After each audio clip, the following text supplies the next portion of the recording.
We are really, I think, on the verge of a larger geopolitical regional conflict. What happens next? And does this spread? Does it become a wider regional conflict? And that has all kinds of implications. The extent to which this broadens out into kind of other regions is kind of critical. Psychologically, there certainly has been a bit of a pullback. The buyers right now are waiting on the sidelines saying, why would we catch this particular knife? This is Bloomberg Surveillance with Tom Keene, Jonathan Ferro, and Lisa Abramowicz.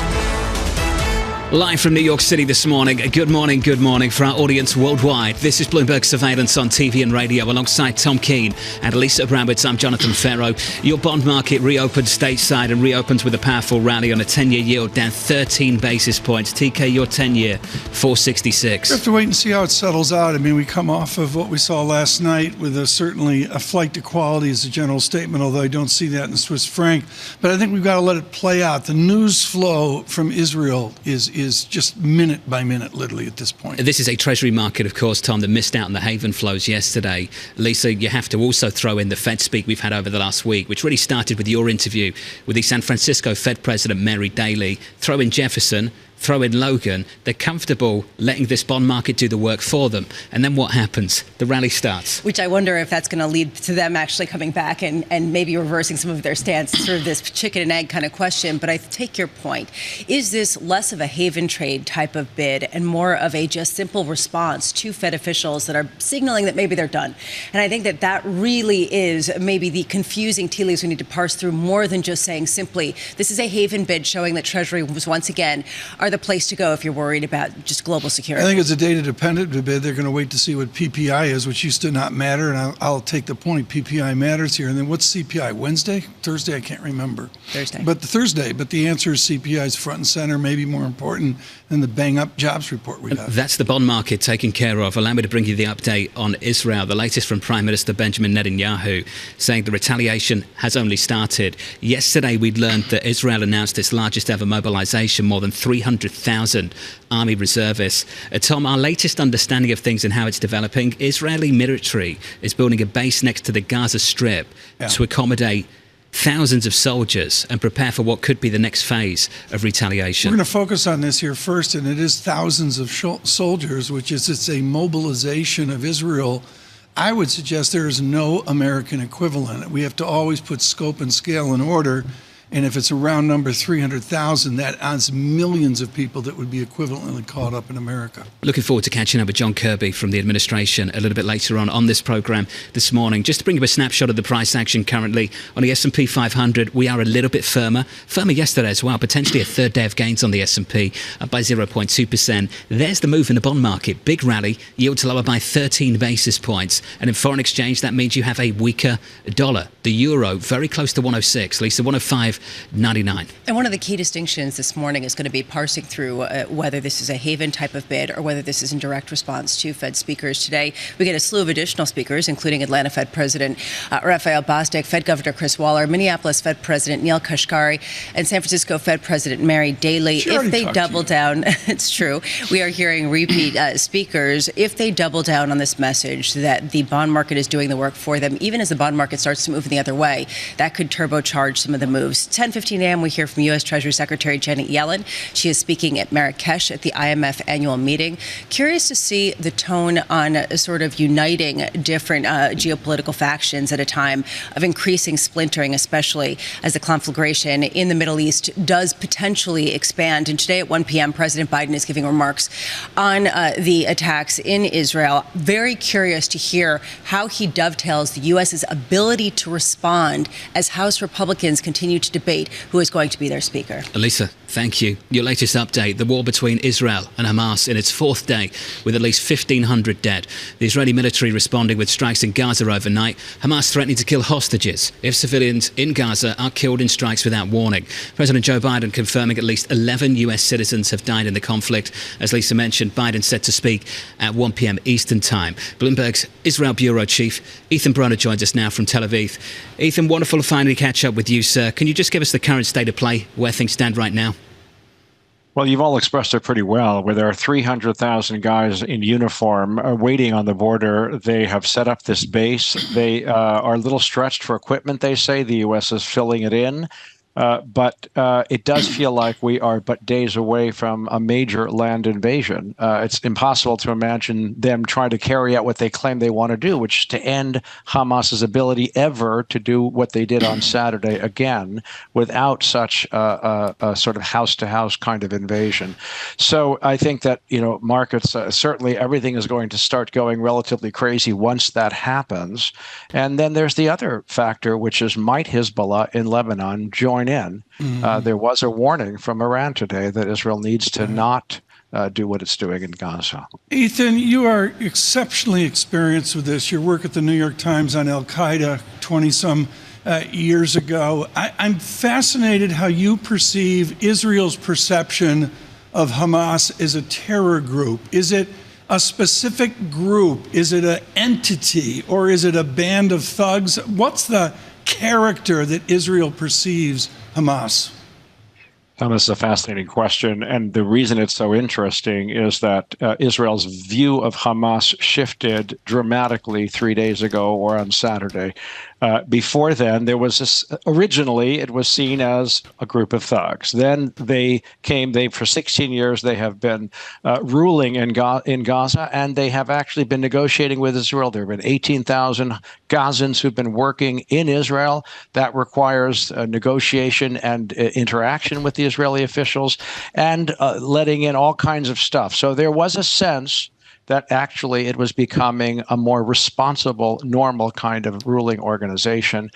Meanwhile, this just happened, and it is now viewed as a group of ISIS-like, worse than thugs. The words that's used here are hardly worth repeating, but animals and so forth, because there really was just an open slaughter of women, children, and the innocents on Saturday in a way that is a little hard to understand. Ethan, it was a massacre. There's no other word to describe it. Ethan, thank you, sir. Ethan Broner, thank you very much. We'll catch up with Ethan through the week. The View from the White House with John Kirby of the National Security Council at 8:45 Eastern Time. We'll catch up with him a little bit later on this morning. With us around the table, Tony Zwar, Chief Market Strategist at Canaccord Genuity. Tony, good morning. Good morning, John. You weren't exactly bullish before. Is this another reason to be cautious now?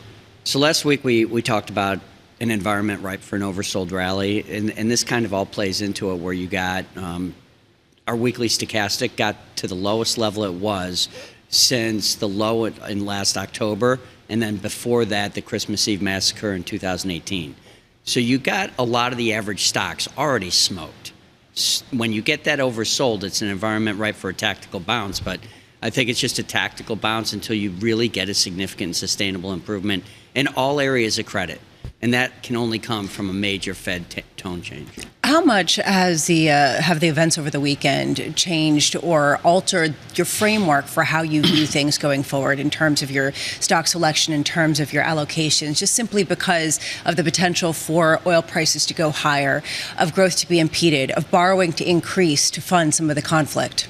There's no way I could follow up the prior guest or speaker. I mean, it's a horrific thing that's over there. I don't know how to put it in there, Lisa, because it's a guess. Like, this is all guessing anyway. The Fed says they're data dependent. The data's a guess. So this whole weekend thing and its impact on oil, if you told me that was going to happen on Friday morning and oil was going to go up 4%, I would have put the futures down. But that's not what happened. The market rallied. Well, there's a question on the borrowing front, right? Is the financing of some of these things we're hearing overnight, for example, in China, all of a sudden open to more deficit financing to support the economy. As some of the geopolitical pressures start to really heat up in a more significant way, does that increase the pressure on different governments to increase their borrowing regardless of concerns about deficits? They're going to increase their borrowing regardless, because let's talk about exactly when the S&P 500 peaked this year. It was on July 31st. It was the day that Janet Yellen said that she's increasing the Treasury issuance by a third more than the market expected to $1 trillion for the quarter in the post-debt ceiling problem. That came at a time where the Fed is quantitative tightening. There goes your big buyer. China and Japan are defending their currencies. There's your next buyer. And then banks are under pressure on their balance sheet to expand their balance sheets because of the Silicon Valley Bank issue and the regulatory environment. So you got this incredible increase in supply, and at the same time, you lost your three biggest buyers. So I don't believe that the rise in rates is purely fundamental. As a matter of fact, it's you guys know I've been talking about how a soft landing is likely the worst case scenario because it keeps the Fed higher for longer. Guys, it's a generationally levered system. Higher for longer isn't good. It means you can roll over the debt. So economically, I'm negative enough that I'm actually starting to think bullish.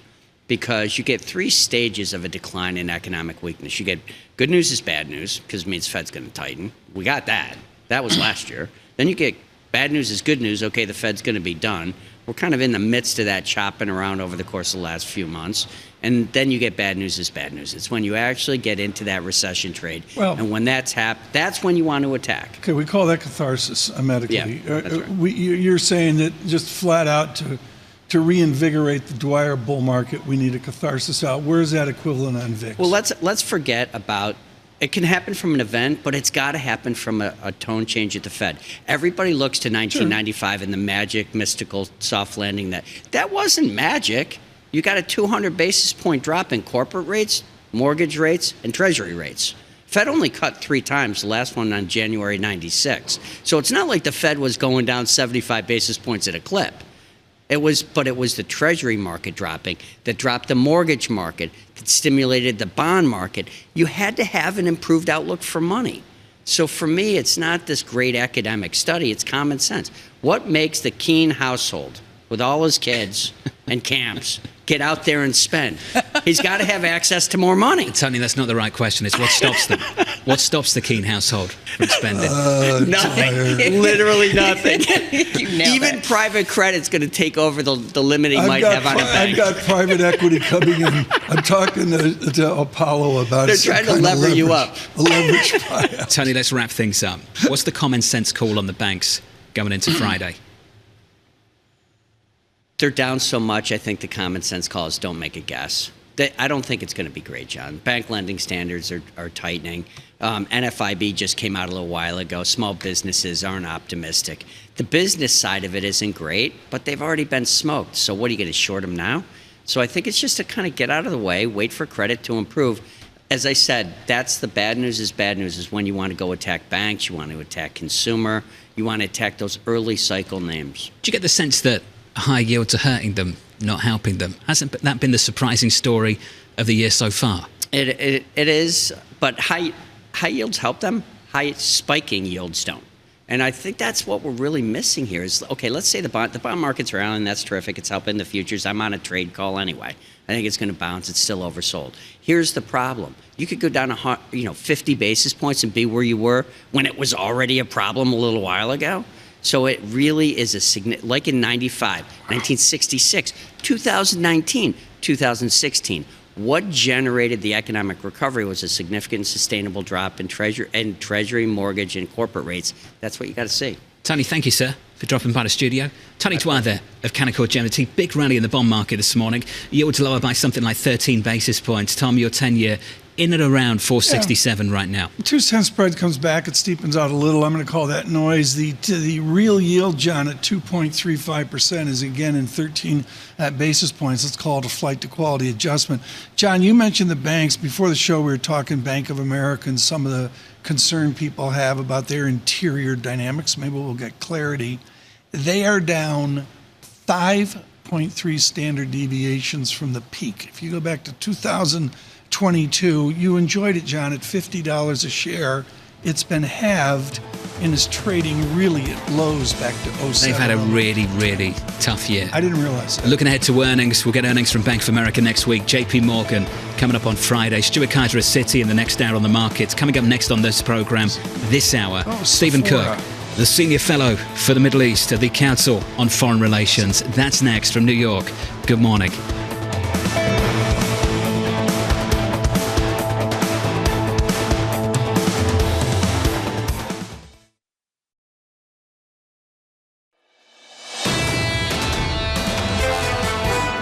We're going to exact such a high price that not only will Hamas never consider doing this again, I think none of Israel's enemies are going to ever think about doing something like this again. Iran is the biggest enemy of all, and they're pulling the strings behind the scenes, giving money, giving weapons, having meetings to try to coordinate attacks in Israel. And as I speak to you, Iran is trying to push other people into the theater of war.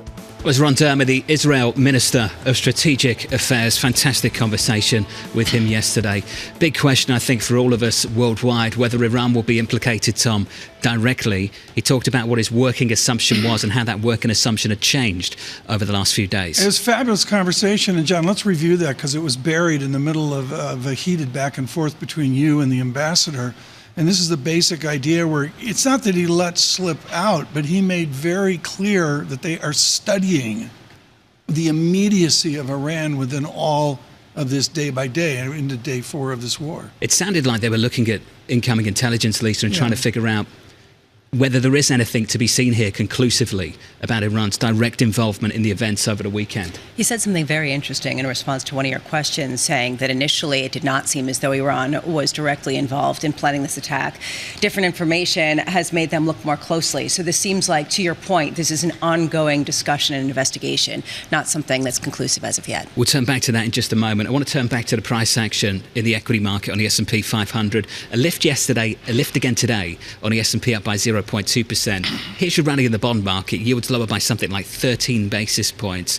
Tom, on a 10-year, 467. What are the best days since spring in the Treasury market as we reopen? Well, missed out on the Haven bid yesterday. It's back today. Yeah, both you and Lisa mentioned that. I'd say it's come back in, but it's certainly not back to center tendency. There was such a run to a higher yield, John. Technically speaking, in no way can you construct this as a reversal. We had a huge multi-standard deviation run higher in yield, and we've only come back so far. Not just the Haven story, though. We have to start with Lisa's conversation with Mary Daly of the San Francisco Fed at the Economic Club in New York at the back end of last week, Tom.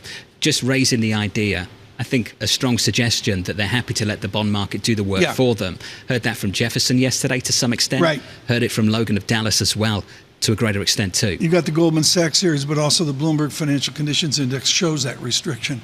No question about that. Right now, and this is a great honor, Stephen A. Cook is Senior Fellow of Middle East and Africa Studies at the Council on Foreign Relations. It's unfortunate that he and I speak only when the world is blowing up, or his world is blowing up. The definitive book on Turkey is False Dawn, and this June we will celebrate the end of ambition, how America should move forward in the Middle East. Stephen, thank you so much for joining us today. I want to go to the ambition of the president this morning. He's going to speak here. We have to recalibrate an ambition with all the legacy of 48, 67, 73. What should be America's ambition day 4 of this war? Well, it's clear that the president is going to throw all of his support to Israel.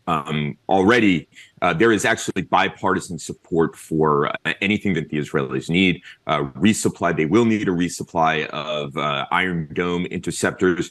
And there is an aircraft carrier battle group moving into the Eastern Mediterranean. That is clearly a warning to Iran and Hezbollah not to widen this conflict. That would be the nightmare scenario for the Israelis. So the United States is getting indirectly or directly involved, and I think it's an appropriate policy for the United States. The question will be, is as this conflict goes on, the Israelis are clearly gearing up for a major ground invasion, infantry in the Gaza Strip, occupation of the Gaza Strip for periods of time. How long will the international community remain staunchly behind Israel's operation? I think the Israelis have a lot of leeway with this president in particular, and after how many Israelis were killed in the opening stages of this conflict. But one can imagine, given the past pattern of events, as the Israelis prosecute their operations and more innocent Palestinians are killed, that there will be pressure for the Israelis to move off. Stephen, to borrow from Mahan Abedin, is this an Iran resurgent? I mean, I look at Iran and I say, this was a complete surprise for so many of Hamas, but maybe also a complete surprise of Iran. Is it Iran resurgent? Well, certainly Iran is playing the role of an agent of chaos in the region. I think the administration's efforts to modify Iranian behavior through diplomacy, through incentives, just does not work. And I think it should be clear to everybody by now that trying to engage the Iranians, trying to beget goodwill through goodwill, is not a fruitful avenue to pursue. The Iranians are not willing to reciprocate. They want to push the United States out of the region, and they want to confront Israel. And this is the result of it. And the sooner we all come to that conclusion, the better off we'll all be. We'll be clearer policies towards Iran will come into view. Stephen, it feels like there is a feeling that Iran was involved. Yesterday, Jean was talking with Ron Dermer about this, about how as they get more information, they are realizing that maybe there was a more direct role from Iran. Is there just simply a reluctance to say it out loud? Because then it would necessitate a response that does escalate the conflict to such a degree that it puts it in dangerous territory? I think that's exactly right. I think all the publicly available indicators would suggest that the Iranians were involved. The meetings between the Quds Force commander last spring and Hamas, Islamic Jihad, and Hezbollah, the kind of quantum leap in terms of tactics and complexity of the operation that began on Saturday has all the hallmarks of actually Hezbollah, Iran's primary proxy throughout the region. The unusual activity of the supreme leader on social media last week talking about the Zionist entity dying. And then, of course, Hamas itself thanking the Islamic Republic for its weaponry and support for the operation. If, though, the Israelis publicly pin the Iranians, it does call for direct engagement, kinetic action against the Iranians. Now, of course, the Israelis and the Iranians are engaged in a shadow war throughout the region anyway. But this would be a step up and a real confrontation. And one has to be sure that the United States and Israel are engaged in conversations about the what if here. In your recent article, Stephen, in CFR, you wrote that under these circumstances, no foreign government, including the U.S., will have any leverage on Israel to respond with restraint. Where is the rest of the Middle East on this? We've heard about the United Arab Emirates. We've heard about Egypt. We've heard about Qatar trying to negotiate some sort of deal to release the hostages. Seems like that's a no-go based on both sides and some of the rhetoric there. What are people doing to try to prevent a full-out Middle East war that does involve a great deal of nations? Well, there's not a lot that they can do. I think this is one of the problems is that publicly Arab governments have to issue these kind of statements that are run from ambiguous to condemnation of Israeli conduct. Now, Israelis, of course, have a lot to answer for their conduct in the West Bank and the Gaza Strip over many years. But of course, that's obviously no excuse for the butchery of innocents. So, and behind the scenes, they are seeking de-escalation, but of course, many of them remain on Israel's side here. So, again, the Israelis will have a certain amount of leeway in order to prosecute this campaign. But of course, as the civilians suffer, there will in time be lots of pressure for the Israelis to back off. I think the Israeli public is demanding the destruction of Hamas, and that's going to give the Israelis further ability to resist international pressure that will come from both its neighbors as well as Europe and some quarters in the United States as this operation continues. Stephen, thank you for your insight this morning. Appreciate it. Stephen Cook there of the Council on Foreign Relations. Council of Foreign Relations did a fantastic press briefing, Tom, over the weekend. Must watch for a lot of people who might have missed it. Just go onto the website. Just brilliant. Well, I'm biased here as a member in what Richard Haas rebuilt there and advanced forward to Michael Froman and what they're doing now. But it's a set of smart people who work from an operative foundation of humility. You don't have many people wandering around going, hey, I've got this parchment, I'm smarter than you. That's really not part of it. Brilliant lineup this morning on Bloomberg Surveillance. Coming up at 8:45 Eastern Time. John Kirby, the U.S. National Security Council Director. Look out for that conversation a little bit later on this morning. Just to turn to the price action in the equity market on the S&P 500. Still firmer. Higher on Friday, higher yesterday, higher this morning. Just a touch. Big rally in the bond market as the Treasury market reopens. Missed out on the haven flows yesterday. Receives it this morning. Yields lower by 13 basis points, 467. And some dovish Fed speak, if you want to call it that, in the mix too. We'll talk about that as well. From New York, this is Bloomberg.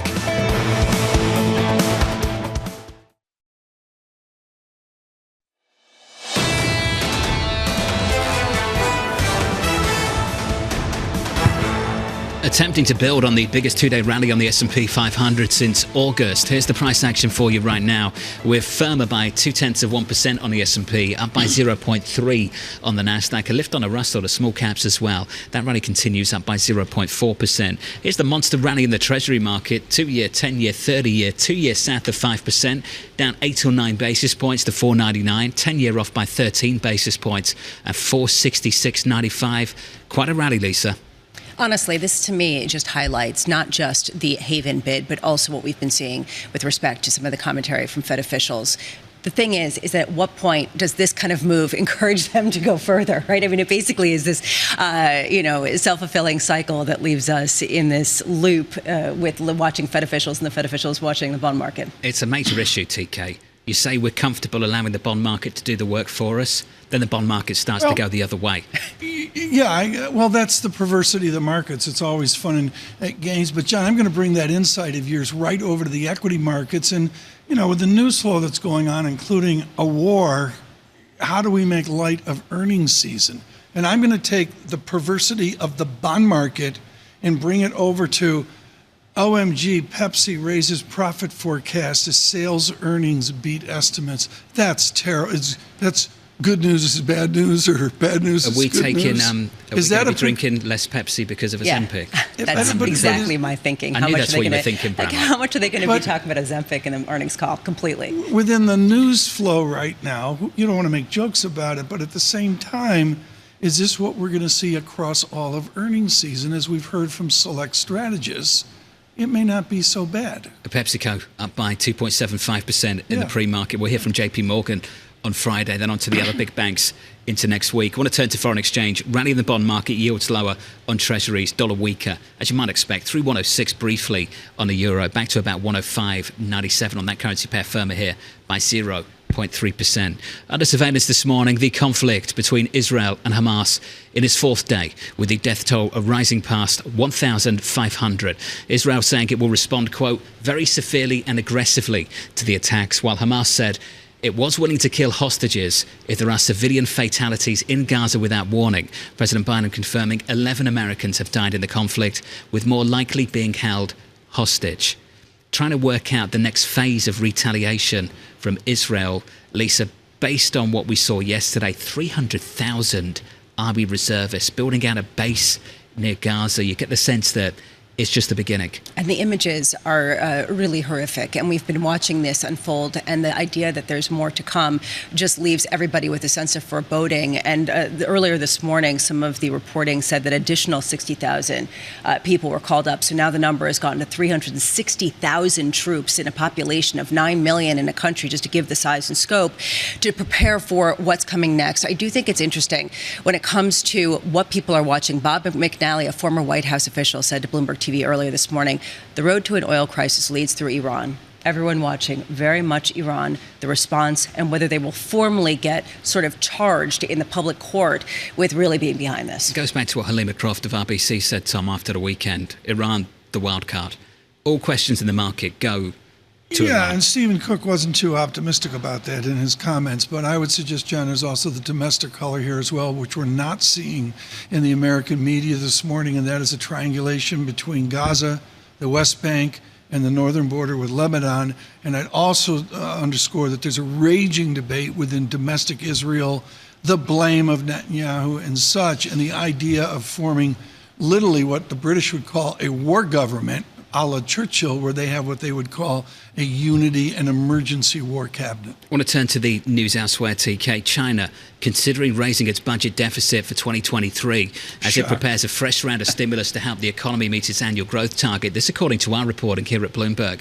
China weighing issuing at least $137 billion of additional sovereign debt for infrastructure spending, which could raise its budget deficit, Lisa, well above the 3% cap set in March. This is what everyone's been expecting. What I find interesting is that the response in currency markets isn't that great because, frankly, this is basically the base case, and a lot of people are saying it doesn't go far enough. What this highlights to me is that given where we are, deficit spending, to Tony Dwyer's point, is not going away. If anything, it's going to deepen because people who are dealing with crises, whether it's geopolitical tensions or whether it's just at home slower growth, are going to do what they have always done. They are going to borrow and they're going to spend. And we're seeing that in the bond market, in the Treasury market in a major way. TK, this one's for you. You're about to go on a big trip, the IMF. Road trip. Lowering expectations for global GDP. It's quite a road trip, Tom. Expecting 2.9% in 2024, down from 3% earlier this year. Despite that, the fund lifting its GDP forecast for the US this year and raising next year's estimate to 1.5% from 1%, citing stronger business investment and resilient consumption. So global GDP, Tom, hardly changed. Global inflation, that outlook, higher, Tom. So inflation up, growth down, just a touch. Just comes off their shockingly cautious view for out to 2028. And the mandate there from the managing director is, okay, this is the view of our economists, very cautious, et cetera. Some tweaks around the corner.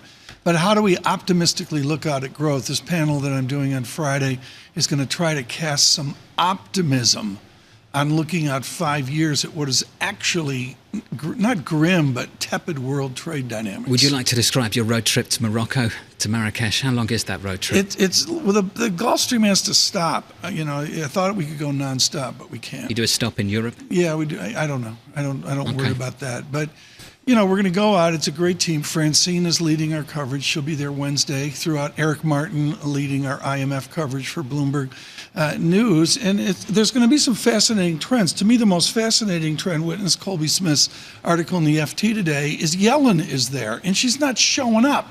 She's not like me, dropping in for one day, turning around and leaving. Yellen is really committed to these meetings. Oh, she is showing up. Oh, yeah, Yellen's there. Okay. Right now. Because you said she's there, but she's not showing up. No, she's there. No, but she is showing up. For anyone Usually Treasury. Were you confused? No, come on. I was confused. Yeah, I was confused. Seriously, Treasury secretaries sort of drop in, make an appearance, get a photo op, shake hands, and leave.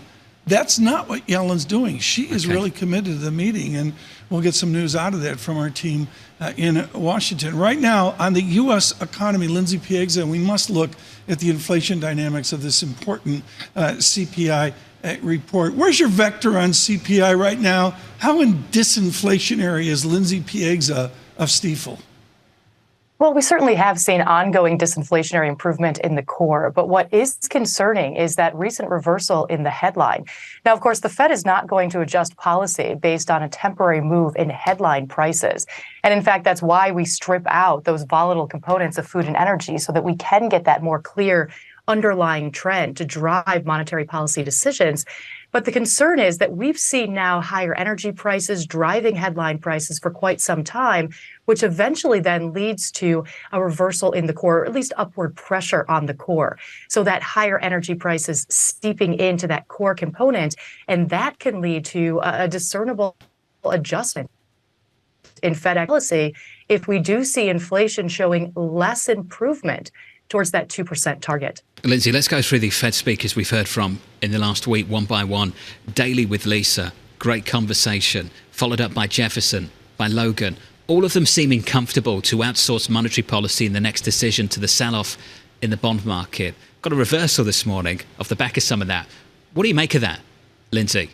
Well, this is not a new message, because remember, from the Fed, the idea of policy firming was always this totality of expectations and metrics, meaning, yes, we have Fed rate hikes, but there's also an expectation for an organic change in credit conditions, financial market response to the Fed's rate hikes. And so, in fact, if we do see this backup sustained or returned, if we do see financial institutions tighten credit standards, then that total policy firming, that may get us up to that sufficiently restrictive level, do some of the Fed's work for it, and then not force the Fed to take that last tweak of an additional rate increase by the end of the year, or maybe that second round in the first quarter of next year. So the messaging hasn't changed, but it's the reaction from financial markets that has finally caused the Fed to maybe take a pause and say, we may not need to do that final action that we previously discussed. Is the bond market wrong, Lindsay, not just with respect to recent movements, but the idea that if the Fed does pause and doesn't take an additional step, that is actually going to push yields lower, versus the opposite, that it will mean that yields will stay higher for longer because something won't break in the financial system. And so you will get this higher yield environment for long enough for it to actually hurt the companies and the individuals that need to refinance and borrow debt? Well, that's the intention. So barring the more recent volatility as a result of geopolitics, what we do see is that fundamentals are shifting. Between the hawkish rhetoric from the Fed, investors buying into the notion now of higher for longer, coupled with the notion that deficits do matter, and financing the deficits, financing this massive expansion of the federal government's balance sheet at higher rates will have an impact of further tapping down investment and consumption longer term, as funds are then reallocated to service the debt.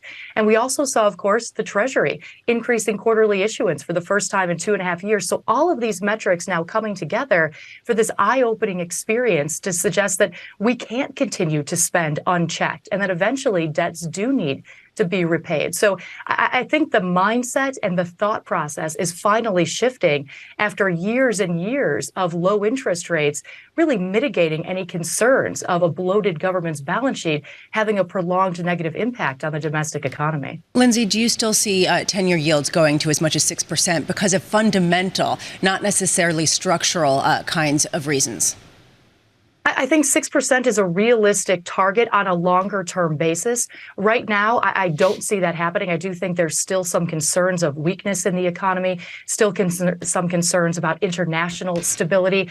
But I do think that we've reset to this new normal where 4% on the 10-year, which was an extraordinary rise from where we were, is now sort of the base case, the new normal. Yeah. And I do expect this ongoing volatility between 4.5% to be sustained, independent, of course, of some of these knee-jerk reactions as events on the international stage unfold. Lindsay, everybody in the game right now is looking out long-term, like 12 weeks. I want you to look out 12 months. Good luck with that. 4 quarters out, deep into 2024. You're going to have a real GDP crystal ball, add inflation to it. You've got nominal GDP, which I'm going to call the corporate animal spirit of America. What's our animal spirit going to look like next year? I think when we look out for the economy, that longer-term trajectory of growth, I struggle to model anything above 2% real growth. You layer on the fact that the Fed is going to have a very difficult time getting inflation under control. So we could see a longer-term trend of above 2%, maybe nearer 3%. And you're talking about a real rate, a nominal rate closer to 5%. But wow. Again, that's on a longer-term basis. And I do think that, to your point, Tom, that's where we need to be looking. So often we're focused on, are we going to sidestep a recession in the next 6 to 9 months? That's like focusing on the last 2 minutes of a 10-hour run. We need to take a longer perspective in terms of some of these issues that are underlying in the domestic economy, the impact of AI, the demographic change, the massive wealth gap between asset holders and non-asset holders, not to mention our international reliance as we look out to conflict. How is this going to impact the fertilizer, food industries, oil industries? And so these are some of the subcomponents that we need to focus on to have a better perspective of the longer-term trajectory of the domestic economy. I mean, it's very good. Lindsay focuses on the last 2 minutes of a 10-mile. Sounds like a brutal run, doesn't it? Yeah, well, the last time I did 10 miles. You've got that, TK. Last time I did 10 miles, Nixon was president. We can make that happen. We'll raise some money. We'll do it for charity. I'll do it with you. Bramo would crush us. Okay, Bramo would crush us. This is true. Without a doubt. Lindsay Piegza, a Stiefel. She Lindsay, comes thank out you. of the building. She thank stops you very much. traffic on Lexington Avenue. You and I sort of stumble outside of work and Bramo runs past us. It's releasing the energy. Every single day. Every single day. What do you make of that? The last 10 minutes of the last 10 hours. On a serious note, we are focused on that for good reason. Morgan Stanley expect that last 10 minutes in Q4. They're looking for a pronounced slowdown to turn up in the back end of this year. We have a technological superiority, but it's only being applied to part of the population. That's the heart of the matter. How do you expand that out to the have-nots of technology? We've got a big bond market rally on our hands today. We're down about 13 basis points on a 10-year yield. Coming up next on this program, Ed Al-Husseini of Columbia Threadneedle Investments. That conversation is coming up next.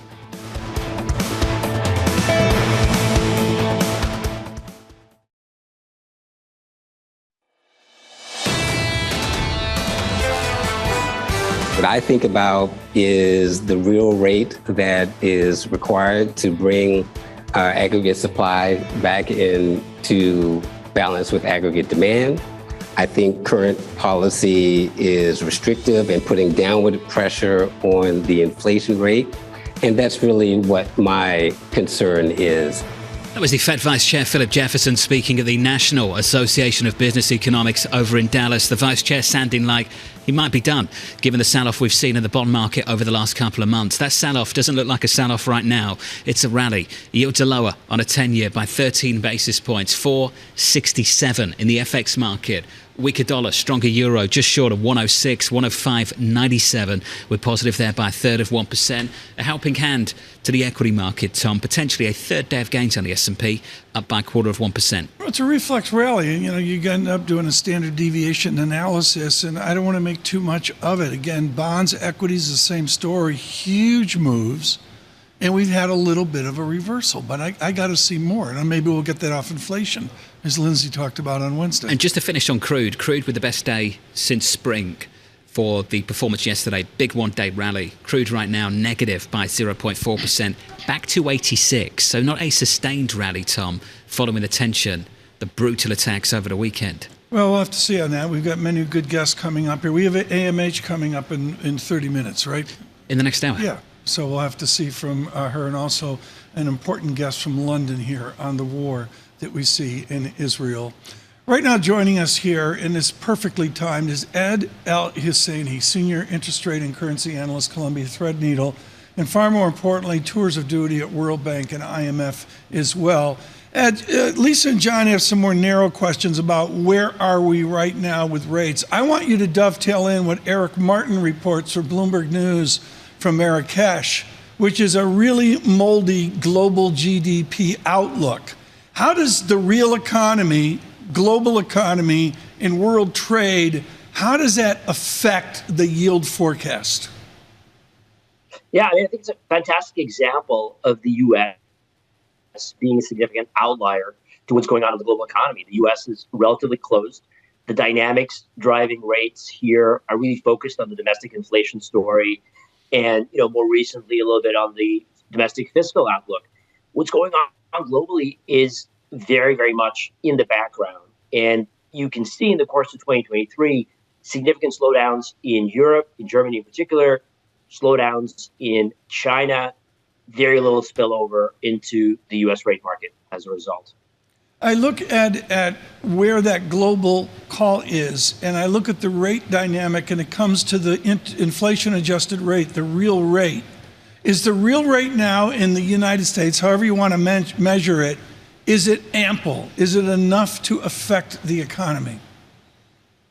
I think it is. And first and foremost, look at it through the lens of what's happened to the inflation story.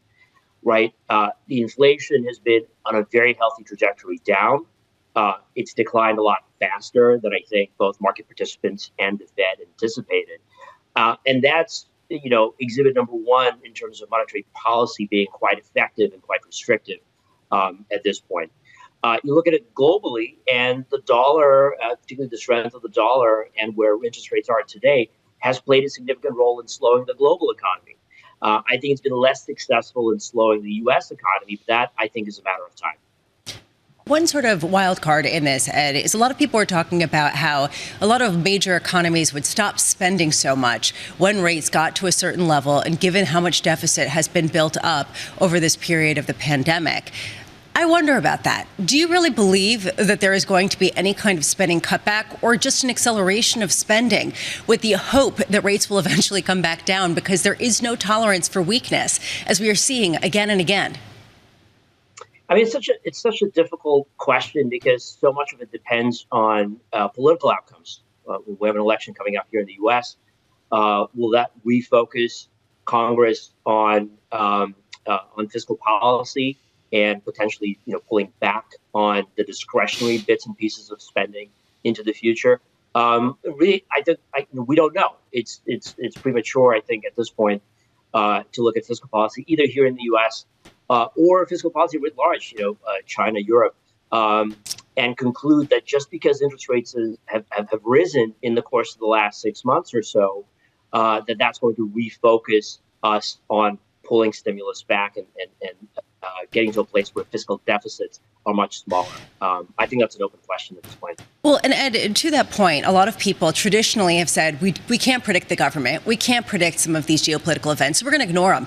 We're going to basically go toward history and just chug along as though all things are being equal. Do you sense that has changed? That suddenly people are believing in this idea that deficits are going to be bigger, that yields are going to have to be higher, and that there is going to be a premium that all of these different bond investors, bond vigilantes, whatever you want to call them, are going to charge because of this? It's early days. Let me put it this way, right? The term premium story has got a lot of attention in the course of the last, 3 or 4 months. Of course, it's coincided with Treasury issuance being bumped up, not just this year, but very likely next year as well, to accommodate the level of borrowing that we need. Will the term premium story be the main driver of interest rates? I don't know. It could shift back to the Fed if we have a recession. It could shift back to the balance sheet if quantitative tightening stops at some point next year. I think the key point for policymakers, particularly on the fiscal side, is to make an assessment of whether our potential growth can sustain the current level of deficits.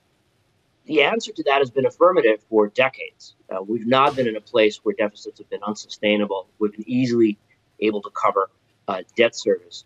That equation might be changing on the margin, but really what we have to do is to assess where's the direction of travel for growth. That is question number one.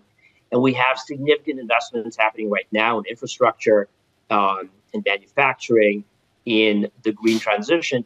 I think, again, it's an open question about whether that will deliver the kind of productivity boost that will take fiscal deficits to a sustainable place. Again, all of these remain open questions. I don't think they're enough to pressure policymakers to refocus on the fiscal deficit side of the equation right now. And the official line, witness say John Williams with a move of our start back to wherever it was, 2%, whatever the number. A is who's keeping score. But the basic idea is some form of reversion to the great moderation. The chart doesn't show that. We are distant from the great moderation. Have you just given up on the idea that we can get back to what we knew? Again, such a difficult question because we're still at the tail end of transitioning out of the dislocation that happened after COVID, both in terms of monetary policy, fiscal policy, the resulting inflation. All of these are still in the system. And I think the economy is still in the process of adjusting to the shocks that we had in the course of the last several years. Again, our star is essentially a shortcut for productivity. If productivity improves, if the underlying structure of the economy has changed coming out of COVID, and we can sustain higher rates for longer, then of course the current level of rates is going to impact the fiscal side of the equation. There's the possibility that fiscal deficits become unsustainable and will require a very sharp correction, a very sharp pullback in spending, and potentially a combination of higher taxes as well. I think this is very much an open question. It's really premature right now to look at some combination of demographics, productivity, globalization, and conclude that we know enough to say, yes, in fact, the economy is now in a place where productivity is higher and we can sustain much higher interest rates for longer. Ed Howard-Sandy there of Columbia Threadneedle Investments on some big themes to end the conversation. Ed, thank you. Big rally in the bond market today, down about 13 basis points on a 10-year. Big week ahead, kind of snuck up on us. We've got bank earnings on Friday, PPI data tomorrow alongside FOMC minutes, then CPI Thursday, Tom, the big data point of the week. CPI is a big data point, but to Pepsi this morning as well, I mean, earnings in the analysis of securities has been pushed aside by the news flow. And our job to stay on top of it, not just for the bank earnings coming out. What is it, 3 or 4 days? We get that through the weekend and into next week as well. But then everything afterwards is going to be a complete mystery. In the next hour, Tom, in the next couple of hours, and much more on the latest in Israel. The National Security Council spokesman, John Kirby, joining us at 8:45 Eastern Time. We'll get an update for you from Tel Aviv as well, from our bureau chief on the ground in Israel. That conversation about 10 minutes away. Stuart Kaiser of Citi joining us on the equity market too, on a big week for economic data and for earnings, Tom, as well. Well, Stuart Kaiser, we're going to have to see our reforms. You wonder in the outlook. How do you write your outlook right now? You don't. You can't do it. Beyond next week? Can't do it. Almost impossible. Equity futures positive by 0.2%. A lift in the equity market, a rally in the bond market. Yields are lower, the dollar's weaker, the euro just short of 106, 105.94.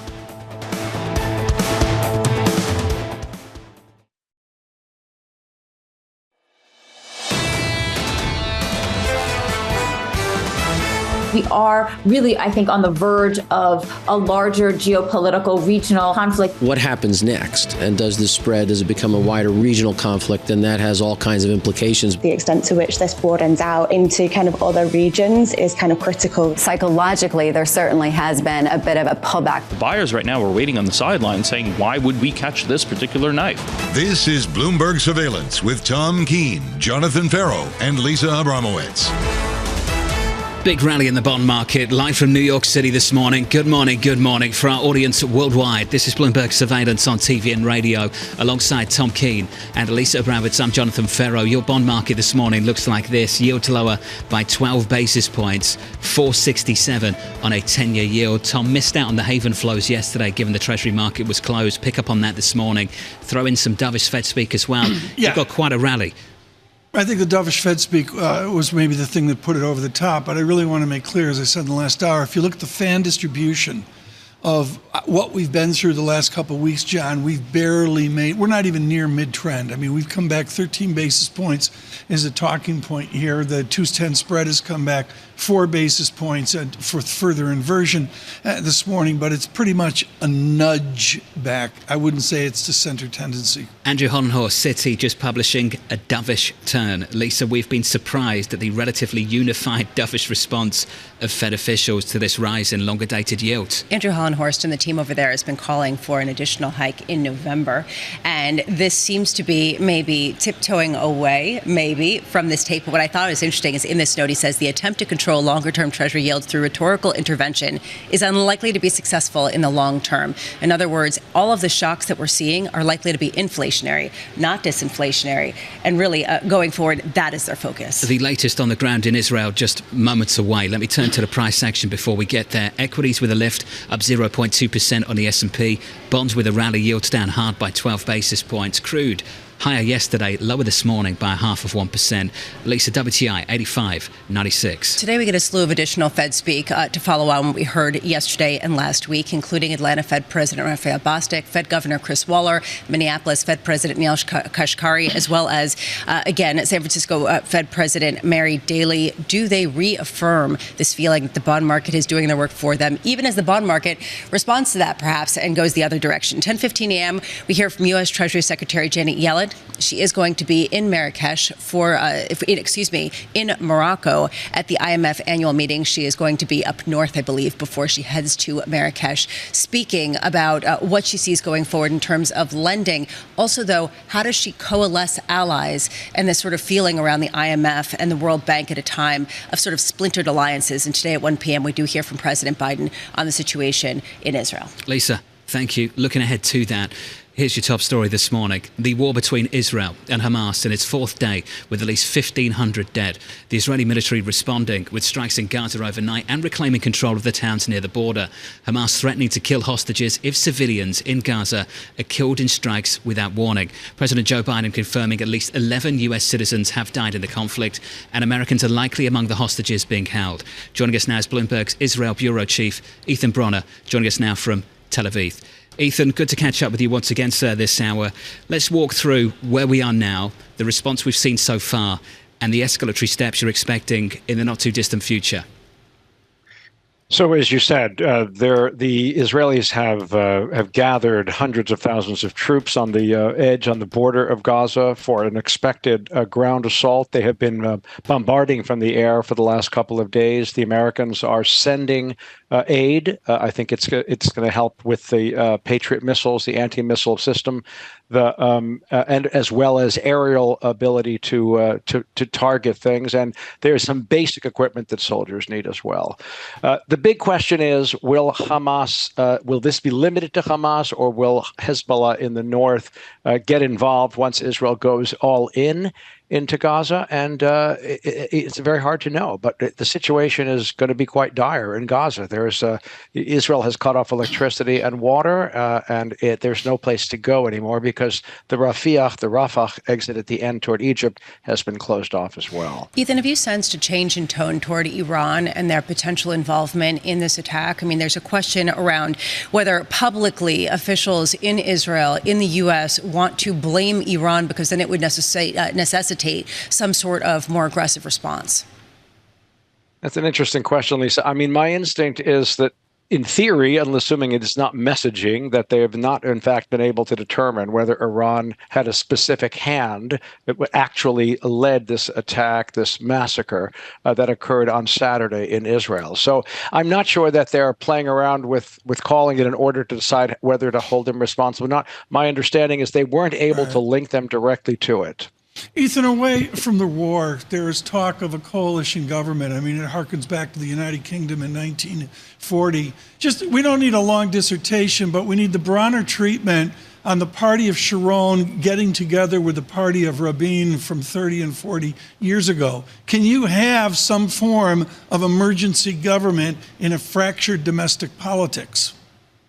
You can. It's interesting you drew the analogy with the UK. The analogy drawn here is 1967, when Menachem Begin, who was considered a complete loser at that time, joined the Labour government to wage the Six-Day War.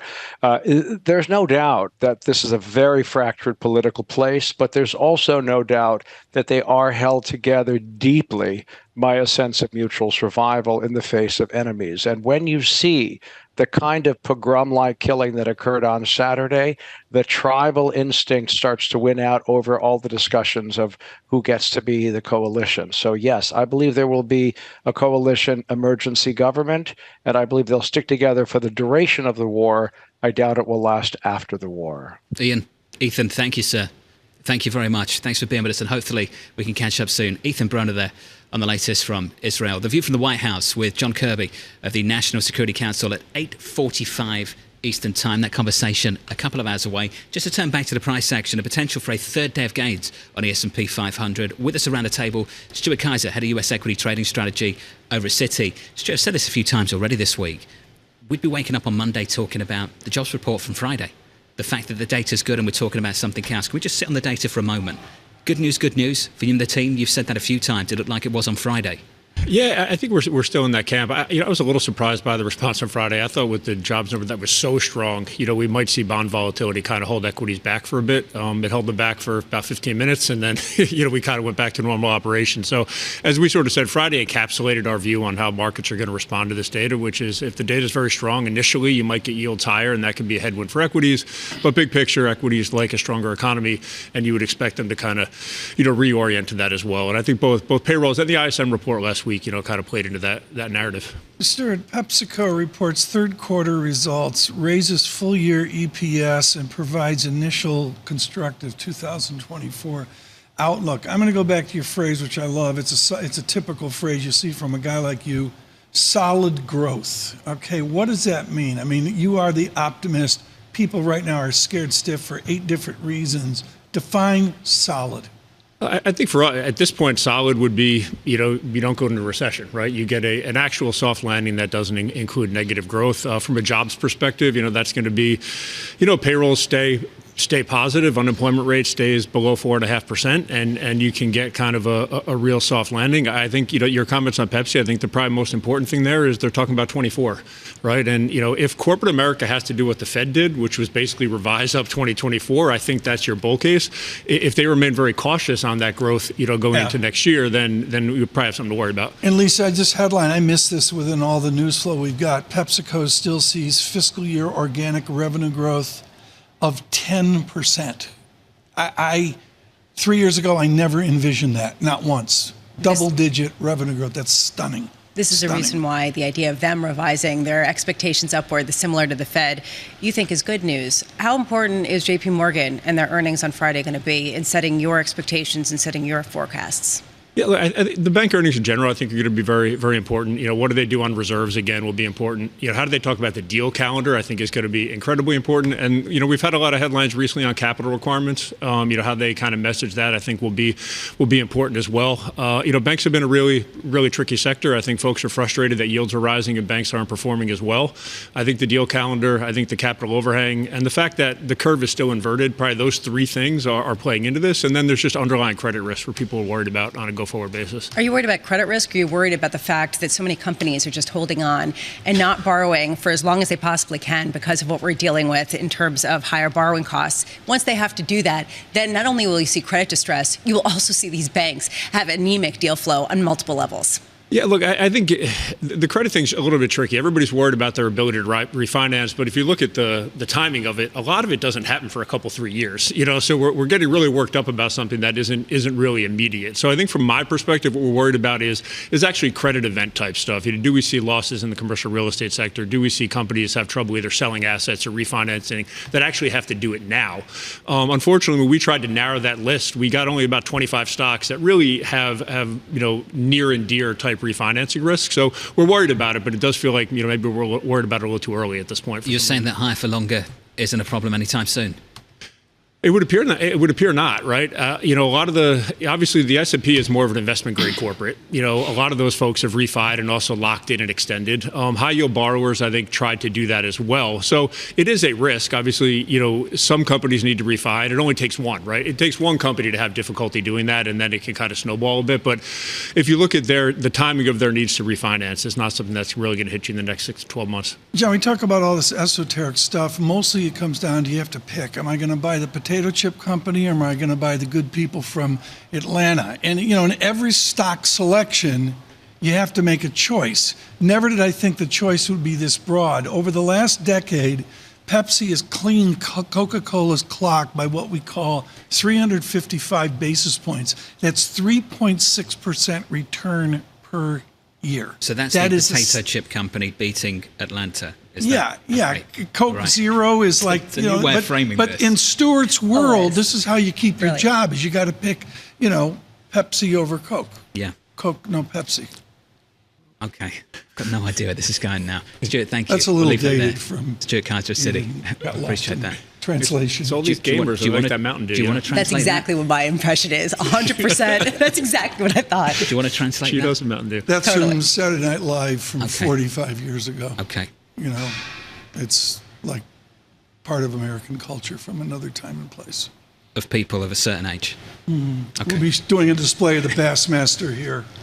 If you are just joining, welcome. Seriously. On the S&P 500, positive by 0.1%. Big rally in the bond market. Give us some of that up. We're down by about 10 basis points at 470. I have to admit, to be honest with you, I was super surprised to see the scale of the move in the Treasury market as soon as Treasuries opened up. Stuart, I don't know about you. Were you surprised by that, just to see yields down as much as they were? Yeah, a little bit, just because we didn't see the move in oil didn't kind of, get teeth into it yesterday. So maybe you thought the response in bonds today would also be a little muted. But to your point, it's Fed speak plus a bit of a risk-off environment probably combining to do that. But yeah, a little bit surprised at the size of it. I've been surprised by the size of bond moves a lot recently, though. Been surprised that it moved the other way. Exactly. So yeah, I know. I think intraday moves on Treasuries, Lisa, getting increasingly difficult, aren't they? We're down about 10 basis points now. It's just there is a conviction. We were talking with Ed Al-Husseini of Columbia Threadneedle about these big picture frameworks. Too early to tell. Are we going to be dealing with bigger deficits and suddenly bond vigilantes? Too early to tell. Are we going to be dealing with investors pulling back from Japan? Too early to tell. All of these massive linchpins that used to give people confidence. Without that, you're going to have things whipsawing like penny stocks, and that's basically what we've seen in the Treasury market. Basically all year. That's been the story in the Treasury market. I'm not sure anyone's got a clue beyond Q4. I think it was Mr. Hartnett over at Bank of America who said that. What aren't we asking about? Next year. Not talking about next year at all. The broader story looks like this right now then. Equities picking up yesterday, doing okay in the face of some real geopolitical tension over in the Middle East. Equities positive by 0.1%. Yields are lower by 10 basis points, 469.86 on a 10-year. And crude running hard yesterday, selling off a bit today, down 0.5%, $85.90. Coming up, AMH in Washington, D.C. in the next 10 minutes or so. Next hour, the Israeli ambassador to the United Kingdom. That conversation just around the corner. Live from New York City, this is Bloomberg.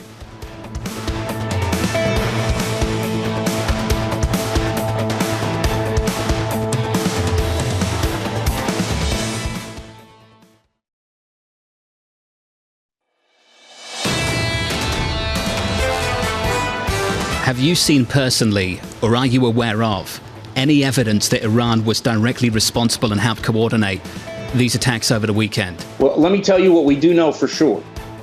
But we know for sure that Iran provides the last numbers I saw, 93% of the military budget of Hamas is provided for by Iran. Did they know about this beforehand? Initially, we didn't think that they did. Now there is some evidence that they might have known about it. We are working to verify that evidence.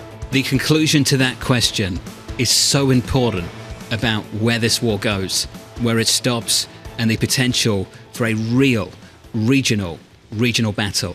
Tom, that was Ron Dermer, the Israeli Minister of Strategic Affairs. More on that story in just a moment. Just to get you up to speed on what's happening in the equity market. Positive by 0.1% on the S&P. A lift in stocks over the last 3 sessions. Yields dropping this morning by 10 basis points. Call it 11 if you want to round it down. We're down to 469.45 on a 10-year. It's a big move, but it fades just a touch. It was an even bigger move overnight off the back of the tensions that we're seeing in the Middle East.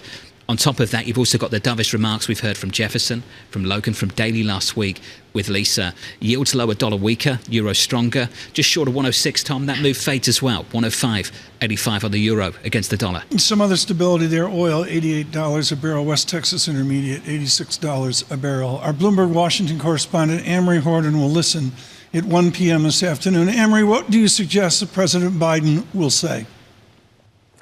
Well, he'll come out as commander-in-chief as well as consoler-in-chief. So first, I think the president will offer the unwavering support from the United States to Israel and say that the U.S. continues to stand with Israel. Potentially, he will talk about a tranche of aid. You know, there is already appropriations that have been set aside that could go to Israel. But so potentially he'll talk about more security efforts and more aid that will go to Israel. And then, of course, he's going to talk about what we know now as the death toll stands for American citizens that were killed in this massacre over the weekend, 11. President Biden put out a statement yesterday. And in that statement, he also talked about the fact that there is likely Americans that are being held hostage right now by Hamas. The FBI also put out a statement talking about the fact that they are working with individuals on the ground. It is of utmost importance and urgency that they figure out where these Americans are and how they get them back. Emery, as we go through the day, there is discussion also of literally a war-footing cabinet or government in Israel as well. What is the outcome we'd like to see of a unified Israel, the domestic politics of Israel? Well, I think we just heard from our bureau chief in Israel that this is a possibility, and historically, this is what Israel has done. Right now, the government is Benjamin Netanyahu teaming up with some far-right parties. We did hear from former leader Yair Lapid yesterday and over the weekend, talking about the fact that he would be for a unity government. I think what you see right now happening in Israel is there's a lot of questions about how this happened. Where were the security and intelligence failures, especially in a border like Gaza with Israel? Seemingly, there's supposed to be informants within there. And how did this just happen? And a lot of people are saying we will answer those questions at some point. But right now, we need to rally around the flag.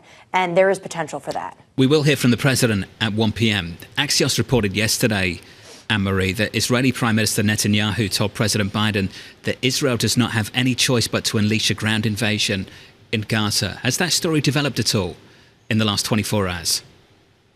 Well, Jonathan, even if we don't know for sure that Israel is planning to do that without publicly, Israel right now is calling up 300,000 reservists. So the next obvious move would be this potential ground invasion into Gaza. This is something that everyone is pretty much anticipating. Of course, the issue Israel has is that if they are really focused on their border with Gaza, and the concern is and the risk is how this conflict could spread, is that they're focused so much in the south. What happens to the north if potentially Hezbollah gets involved? And there was some few moments yesterday in the north with missiles and Hezbollah. And that's part of the reason why some people are saying the U.S. sent that ship to the region to prevent that kind of conflagration. What's your sense of what the appetite is in Washington, D.C. to pass additional money to send to Israel in addition to what is being sent to Ukraine, not as a substitute or something that takes away? Well, we have reporting that over the weekend, lawmakers have floated to the White House this idea of linking the two. And by doing this, you'd have a lot of, for the most part, bipartisan support with more aid and appropriate more money for support for Israel. At the same time, if you link them with Ukraine, this could potentially deal with some of those concerns and fractures and divisions within the Republican Party about how much money they want to send to Ukraine. We heard from Senator Chris Murphy this morning on MSNBC. He said that they're already dealing with a new appropriations bill to go to Israel. You will see this bipartisan support, but potentially to also get the aid to Ukraine done, they could link it. We should also note, though, we still do not have a Speaker of the House. So potentially how quickly the House can move to appoint a Speaker, that's how quickly we can see any of these packages develop. Well, that's exactly where I wanted to go, that basically it's one thing to talk about theoretical aid. It's another thing to actually deliver it when we don't have a functioning House of Representatives. At what point does this accelerate the plan to get some sort of Speaker in place? Is this the reason why Kevin McCarthy said, I guess I'll come back and be your Speaker again if you need me to? Is this going to accelerate things, or is that basically a pipe dream, and are we still heading toward a November 17th shutdown? I think two things. I think first, there's definitely a lot of pressure now on lawmakers to really get their act together within the Republican conference to try to coalesce around someone. But the issue remains that whether it's chair of the Judiciary, Jim Jordan, or number two from McCarthy, Steve Scalise, none of them can get to 217 at this moment. There was a meeting last night, a House Republican caucus, airing of a lot of grievances. And then, of course, what we saw yesterday, and this was going to be my second point, is that there was really this gap of leadership on the Republican House side. And former Speaker Kevin McCarthy took that moment and gave a press conference. He talked about Iran. He talked about there needs to be tougher sanctions on Iranian crude that's leaving Iran. Most of that is going to China, and how they're building up a lot of cash and capital because of this. He talked about the need to have an ironclad support for Israel. He talked about a lot of his trips to Israel. And then he did say and insinuated, and then he did say this in a Republican talk radio interview, that he would do what the conference wants.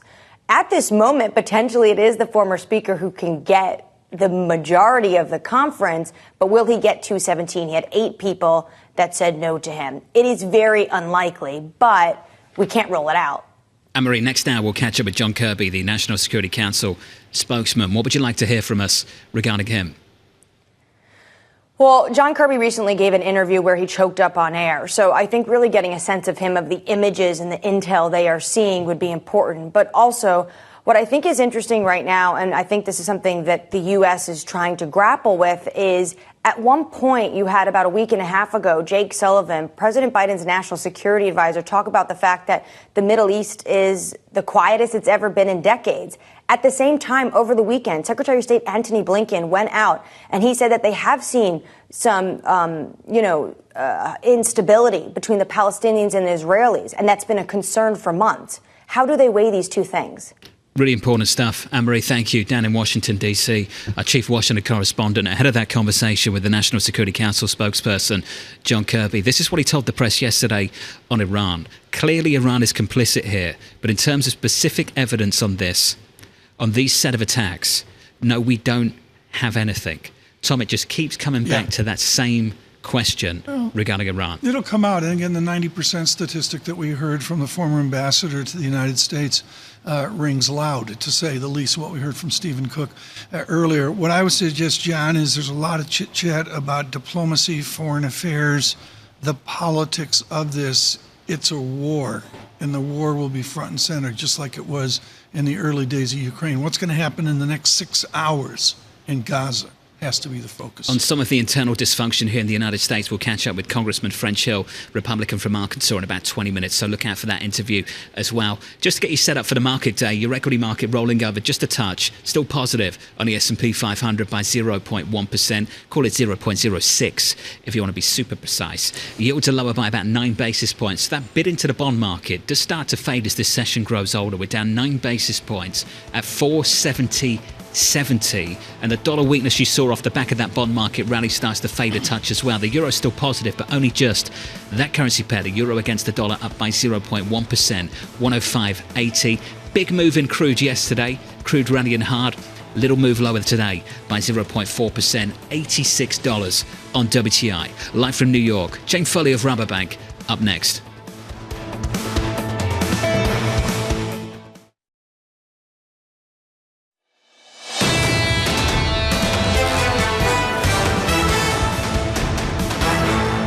Equities just about holding on here on the S&P 500, just about unchanged. 2 days of gains, Friday, Monday, looking to add to it this morning. We're positive by 0.03%, but that move fades. We're negative on the Nasdaq Dow, down by about 0.02%, and essentially flat as well on a Russell of small caps. You want a mover? Check out Pepsi this morning.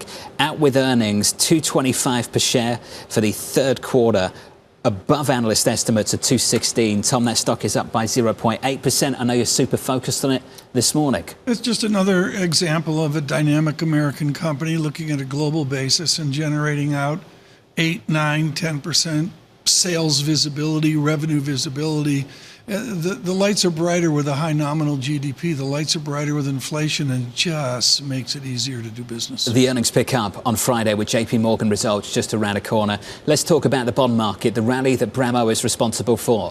The conversation started with the San Francisco Fed President Mary Daly at the back end of last week, open to the idea that this shift higher in yields may take away the need to do more at the Federal Reserve. She's got company, Lisa, yield to lower 10 basis points. Although I'm not sure that that's such a dovish message, other than simply yields being where they are will tighten financial conditions more. If yields don't stay where they are, if they drop, does that change the view? And suddenly you have to go further.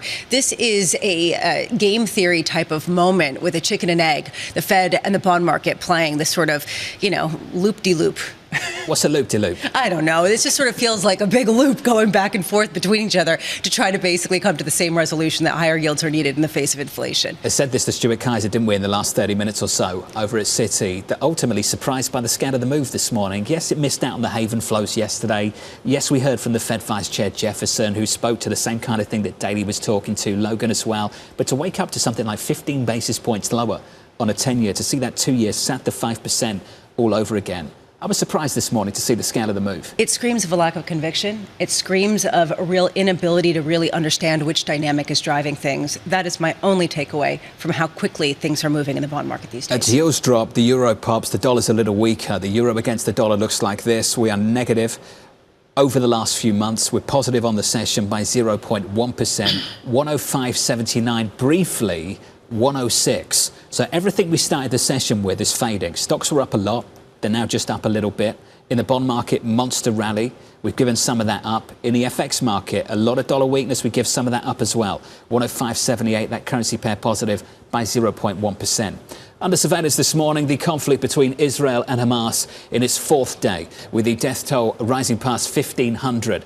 Israel now reclaiming full control over towns near the Gaza border, once infiltrated by Hamas. The military mobilizing at least 300,000 reservists ahead of a possible assault, although a ground invasion has not yet been confirmed. President Biden saying 11 Americans have died in the conflict, with more likely, Tom, being held hostage. I should point out a couple models, and I'm focused much more on the war than I am on all the other chit-chat. And John, not only a ground invasion, but also from the water as well, from both sides of the Gaza Strip, from the Mediterranean as well, is one of the operative theories that's out there. It was shocking over the weekend, Lisa, for so many reasons. Land, sea, and by air as well. And there's discussion about the way that it happened was just removing technology completely and having just, face-to-face, non-advanced communications to avoid the surveillance of Israel and others. The question that everyone's been asking, and you've been right to keep harping on this, is Iran and their involvement.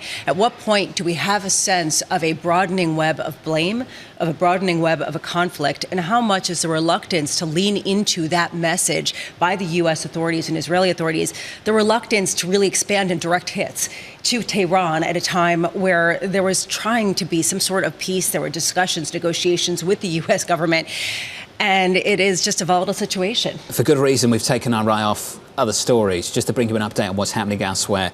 General Motors workers in Canada walking off the job as contract talks failed. The union representing auto workers in Canada unsuccessful in getting GM to match a 3-year deal it signed with Ford, which included wage increases, cost of living allowances and pension improvements. The strike raising pressure on the automaker, which has also been dealing with strikes in the United States. So, Lisa, pressure from both sides of the border on GM. And we've seen that consistently. Ford did come to some agreement, as you were mentioning, with the Canadian workers. This isn't going away. I mean, the fact that we're still not talking that much because we've been distracted about what's going on. The strikes are still ongoing in Detroit. We have strikes that have widened potentially through other fields as well. This is the dynamic that makes the likes of Andrew Hollenhorst think that this inflation is going to be stickier and longer lasting. It's going to stick around into next year, potentially. That's a question for Treasury Secretary Janet Yellen. She's going to speak at 10:15 a.m. Eastern Time over in Morocco. Tom Keene's going to be later on this week. We'll also hear from Fed officials Bostic, Waller, Kashkari and Daly.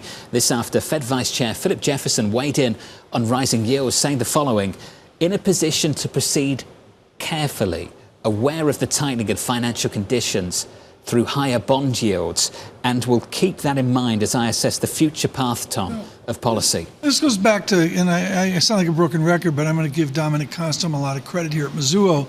This is about this idea of, are you restrictive, or because of outside market events, is the Fed super restrictive by indirect restriction by the way the markets move, or frankly, the way global GDP moves? And clearly the tone you're hearing from them is a nudge towards a further restriction or greater restriction. Lisa and I were talking about Andrew Hollenhorst over at Citi, who published on this, surprised by this dovish turn from several Fed officials, said this: the attempt to control longer-term Treasury yields through rhetorical intervention is unlikely to be successful in the long term. Tom, we've got lots of data this week, PPI, CPI, minutes as well in the mix as well, going into the Fed next month. The mix of CPI overwhelms all, not only the headline numbers, but the many, many partitions of inflation.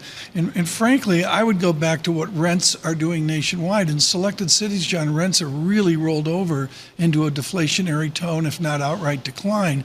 That's not true of all cities, including, I would suggest, fair New York. Just to repeat, developments in the bond market, we're down 7 basis points at the front end on a 2-year. On a 10-year, we're down about 10 basis points. Let's call it 470 now on a 10-year. In America, Tom, on a 30-year, it's had a look twice now at life above 5%. It's come back down by 9 basis points this morning. TK to about 488. A quick briefing right now with Jane Foley. We last saw her on her visit to London. We're thrilled she could join again today. Head of foreign exchange strategy at Rabobank.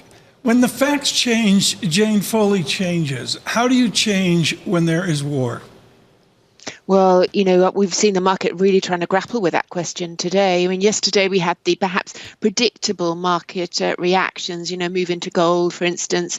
We had oil up, but there were no signs of panic. And for instance, you know, oil yesterday up, 3-4%, that sort of figure, not panicking. And I think the lack of panic meant many investors thought, well, we're not going to really react strongly in one direction. So let's bring it back the other way. And that's why we saw the signs of recovery today. But, you know, as you keep pointing out, you know, those moves are fading and investors are lacking conviction one way or another. And I think perhaps key to this will be whether or not this conflict does expand. And we've seen, you know, the US bring in that or move that aircraft carrier ships, etc., into the vicinity of Israel, trying to calm the tensions in the Middle East. Whether or not that's successful or not, I think it will guide market direction. Okay, so when we have war and we try to be rational, what do? Just, do I understand, migrate to the dollar? Is that in our quietude, do we just migrate to USD? Well, I think first of all, you know, we've got to understand, you know, there's a difference here between, you know, the sheer horror of some of the events that we've heard about over the weekend on the human scale, the sheer terror and panic and despair related to that, and the markets, and the markets, of course, have no heart. It's very cold-hearted. The market tries to look at issues such as, you know, will oil supply be limited as a function of this? How does that tie into what Fed policy is going to do? Does this mean that the Fed perhaps will not hike interest rates in at the end of the year? And so the market, you know, takes out the human factor and the horror and looks at this in a much plainer, cold-hearted light. And right now, you know, the market's thinking, maybe these awful events, but maybe it means that the Fed won't have to hike so much. We've had, you know, a couple of commentary yesterday from Fed officials indicating that maybe that they're not going to be quite so hawkish, and the market's reacting to that sort of news. So what we're seeing in the markets perhaps perhaps by no way, reflects perhaps some of the pain as humans that we're seeing as a consequence of these remarks. Jane, you framed these events. Jane, you framed it so well, and it really speaks to how difficult it is to be talking about markets and parsing through them at a time of such suffering and human tragedy. There is a question, though, about how much what we're seeing in the market is a direct response to also what happened in China overnight, the fact that there is the potential for more stimulus. And again, the focus as humans on the imagery in markets, how much has shifted to China? Well, I mean, China, I think the events in China have been there all year, at least for most of the year. There's been huge disappointment about the lack of growth in China. Now, the hopes for more stimulus, we've seen these for months. But what we've also seen is that there isn't necessarily the stimulus that we might expect in the West or perhaps in Japan, where we get the stimulus that stimulates consumer demand. We haven't really seen that sort of stimulus. And that's why perhaps we've been disappointed as market watchers again and again about the type of stimulus that we've seen. We've seen stimulus perhaps to buy properties to try and stabilize that sort of sector, but not to put money into consumers' pockets so that they go out and they spend in a very sort of US Western type of recovery. So that perhaps remains to be seen. Are we going to be disappointed once again by this lack of stimulus that we're used to in China?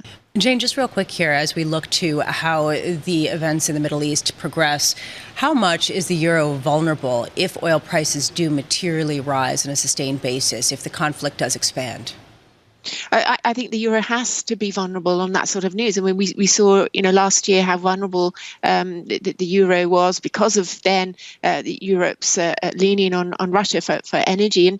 And Europe is, of course, still a very significant energy importer. The energy transition is going to be years away, and therefore that makes the euro vulnerable. And we've got to look at this upon the set of factors that we have, the risk that Germany might be facing recession, the risk that the Eurozone could face recession in the second half of this year. So on top of an already weak economy, this is something that's really not needed.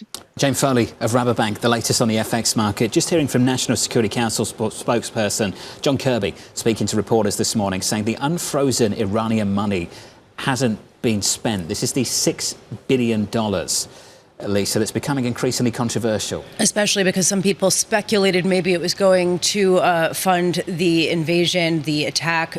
Basically, a lot of people have said it hasn't been released. There's been some discussion about how it's in-kind types of aid to Iran, that it's not exactly direct money. Either way, very much a focus on the fact that the U.S. softened positions against Iran ahead of what we just saw. This is what Secretary Blinken said to ABC over the weekend. Not a single dollar from that account has actually been spent to date. It's very carefully and closely regulated by the Treasury Department to make sure that it's only used for food, for medicine, and, Tom, for medical equipment. Oh, that's going to be the limitations as well. And again, the diplomacy, John, I can't emphasize how so much of the analysis I see is, to me, almost premature analysis from the actual prosecution of war. I don't think 300,000 conscripts being called up care about those niceties. If you are just joining us, welcome to the programme. On the S&P 500, positive here by 0.1%.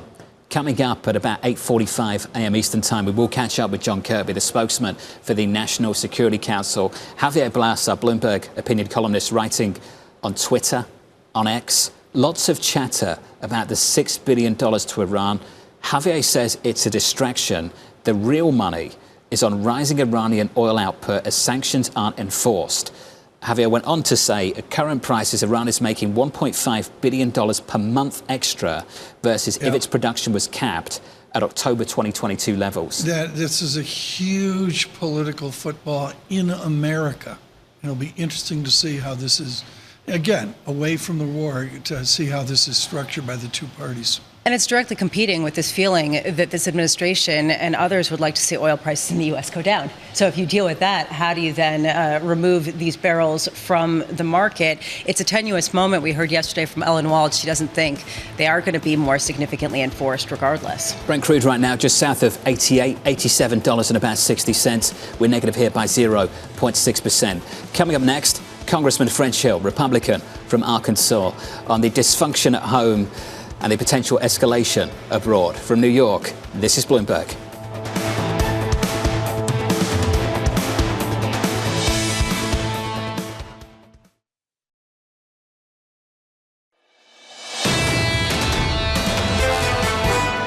This is about a moment in time. This is about what America's going to do. I'll allow the conference to make whatever decision. Whether I'm speaker or not, I'm a member of this body. I know what history has had, and I can lead in any position it is. That was Congressman Kevin McCarthy, who at one point looked like he might resign from the House, Tom, and now he might become the Speaker again. Shocked. Things are changing quickly in Washington, D.C. Your broader price action looks like this in the equity market. Positive by 0.1% on the S&P, a rally in bonds, a mix of everything, not just the haven flows of the last couple of days, which we missed out yesterday because the Treasury market was closed, but also off the back of this dovish Fed speak we've heard from several Fed officials. We're down 10 basis points, Tom. Your 10-year 469.86. It's interesting now, and we're going to get right to this because there's so much to talk about. He is a congressman from Arkansas and Little Rock. He's been a wonderful voice for Bloomberg Surveillance over the years. And John, to have French Hill with us is important. I think there's so many stereotypes of Judaism in America, and the diaspora off the Civil War was extraordinary, and it goes back to Little Rock, Arkansas in 1866, and the congregation B'nai Israel. And it is a foundational Jewish congregation in the South in America, and that's part of French Hill. Congressman French Hill joins us right now. Congressman, a deeply emotional time for everyone involved, even those looking on from the outside looking in. Congressman, have you had an intelligence report, a briefing just yet? Jonathan, we have a intelligence committee meeting on Israel this afternoon at 3 p.m. so that we can pose all these questions that so many of us have, which is, how did this happen and we weren't aware of it in advance? I think that's a key question that everybody's trying to get the right answer to. There is something very odd about what we're being told currently from the administration. It was only a week or so ago that we heard from Jake Sullivan, the National Security Advisor, who is optimistic about developments in the Middle East and said the Middle East region is quieter today than it has been in 2 decades. At the same time, we've heard from Secretary Blinken, who said we've been concerned about the risks of instability for many, many months between Israelis and Palestinians. Congressman, which one was it? I think it's, I've traveled in the region since the 1st of May. I've been in Amman twice, Jerusalem, Riyadh, Erbil, Baghdad, Ankara, Turkey, talking about the region, talking about the need for America's reassurance of the region that we're not pulling out and that we're a true partner. But there's some key issues. First, the Arab League has readmitted Assad back into the Arab League, even though he's done nothing to curtail his murder of his own citizens, his partnership with the Iranian Shia militia and the Russians in killing Syrians, and exporting Captagon, which is a deadly and addictive drug that he's manufacturing and selling to the Gulf states. And look, I was pleased that the president has begun to make progress with Saudi Arabia on potentially bringing them into the Abraham Accords initiated by President Trump. And for some of us, this looks like a direct response to that effort, that Iran is throwing a disruption by a full-scale attack, if we find it to be true that they backed Hamas. But they've been a financer of Hamas, they've been a founder of Hamas and Hezbollah in Lebanon. So all fingers are pointed in that direction, but we want to get the validation. Congressman Hill, part of this is a stretch of 5 years, 10 years, 15 years, dare I say back to 1973, which is an America balancing between realpolitik and a focus, and some would say, critics would say, over-focus on human rights. Frame how that debate's going to go as you go to this security meeting this afternoon and, frankly, in the coming days of war. Right. So, look, if you want peace in Israel, you've got to have a partner to negotiate with. And that's a really important thing, I think, for Americans to understand. There is no one Palestinian authority that fully represents the citizens that live in Gaza and those in the West Bank. Hamas is essentially at political war with Fatah, which is Mahmoud Abbas's party in the West Bank. So it's very difficult to get a two-state solution when you don't really have two states that you're trying to negotiate with. That's why the Abraham Accords approach, the involvement of Saudi Arabia, I thought could be a breakthrough in trying to bring peace to the West Bank. But that doesn't really affect the fact that Hamas, which controls Gaza, doesn't agree with their other Palestinian brothers and sisters in the West Bank, and they're certainly fully committed to war with Israel.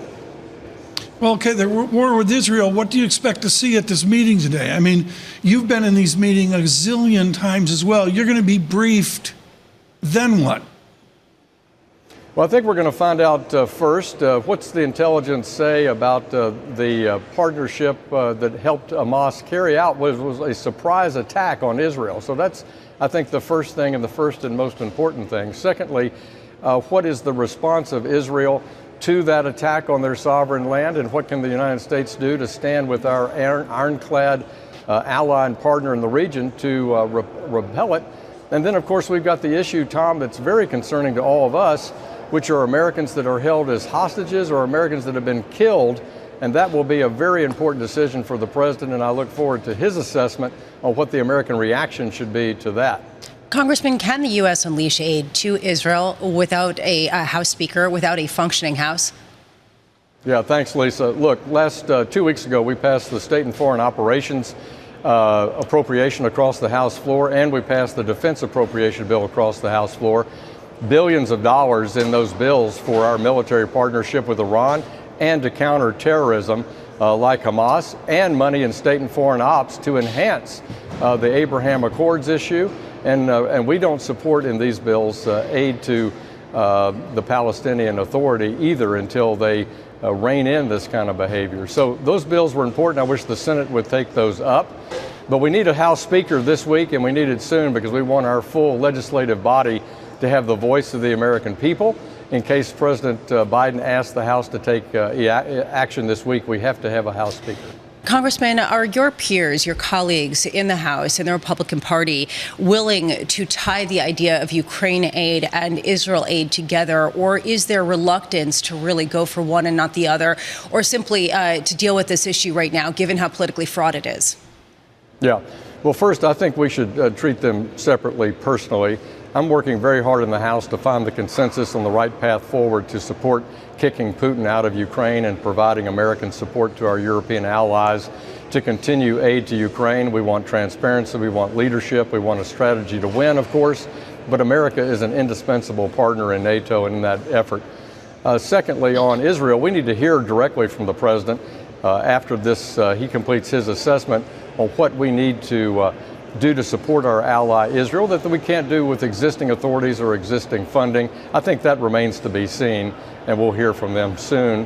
In the meantime, as I say, we've appropriated $3.3 billion for foreign military sales assistance to Israel just 2 weeks ago, and we appropriated $500 million for the U.S.-Israeli military cooperation agreement. So there's significant money that's been approved by the House. Congressman, speaking of money, this unfrozen $6 billion is getting a ton of attention. Let's work through it together. This is the official response from Secretary Blinken. This is what he says about it. Not a single dollar from that account has actually been spent to date. It's very carefully and closely regulated by the Treasury Department to make sure that it's only used for food, for medicine, for medical equipment. Are we focusing on the right thing here, Congressman? Well, look, let's be clear. Let's say that Iran this year will have its largest GDP source, about $45 billion in oil sales. We're talking about releasing fungible money back to the government of Iran, which is a state sponsor of terrorism, about $6 billion related to money from oil sales to South Korea. What Secretary Blinken says is true, that it can only be released when they make a humanitarian or food assistance purchase, but it's still money that goes into the Treasury in Tehran, and they can use other money to fund terrorism because they know that $6 billion is coming in. And on top of that, Iraq owes Iran $31 billion, and the United States has approved a release of about $2 or almost $3 billion of natural gas sales money from Iraq to Iran. So this is significant money when you think about their largest GDP revenue source is about $45 billion, and we're talking roughly $17 billion in total that they're eligible to receive through these trust accounts, as you say, for a humanitarian or foodstuff type purchase. But we're not naive here. That frees up other money in the Tehran treasury.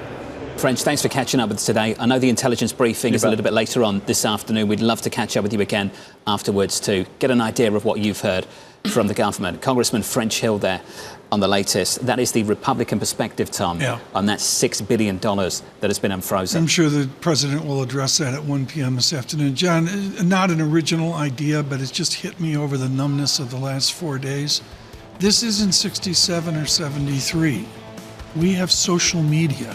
and the social media out of Iran and the social media of hostages and war and death and blood is in your face. It is different. It's absolutely shocking. Yeah. Absolutely shocking to see how it's played out. From New York City this morning, good morning to you all. Equities just turning a touch negative. This is Bloomberg.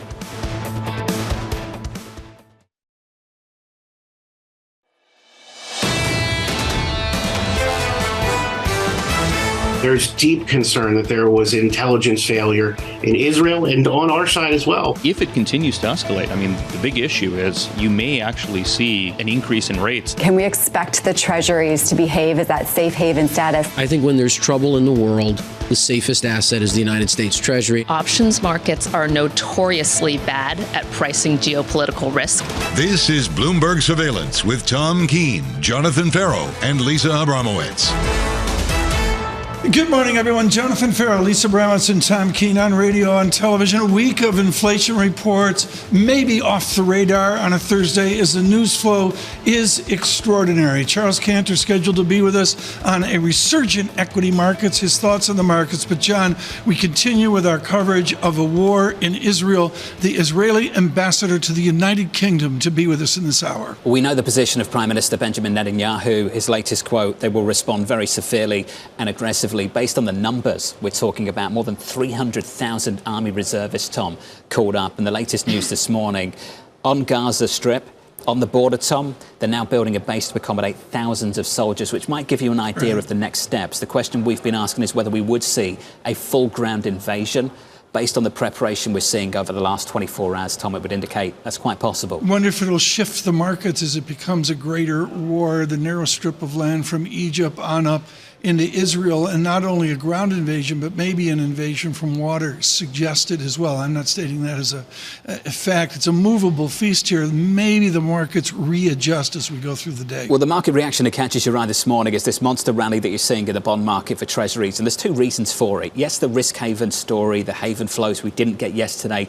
Because we were closed, we get them today. We're down 10 basis points on a 10-year. But also, I want to go back to Lisa's conversation with the San Francisco Fed President Mary Daly, the first Fed official really to come out of the gate and suggest that the moves we've seen in the bond market maybe take away some of the need to do more at the Federal Reserve, just to allow the bond market to do the work for them. Heard it from Daly, heard it from Jeffries, also heard it from Logan as well. And maybe the mix, Lisa, of the real economy and also this critical inflation report. I mean, it was a relief to talk to Lindsay Piegza in the last 90 minutes about something as prosaic as what's going to happen Thursday. I would agree with that somehow that feels prosaic and almost comforting to think about those things rather than what is transpiring right now in the Middle East. The question that I have is, you can't really separate that now as an overhang, especially if you do get some sort of pop in the price of oil, if you do get further repercussions in Iran. And as a result, how do people factor in an unknowable into their assessments? And it really speaks to the volatility that we've seen and will continue to see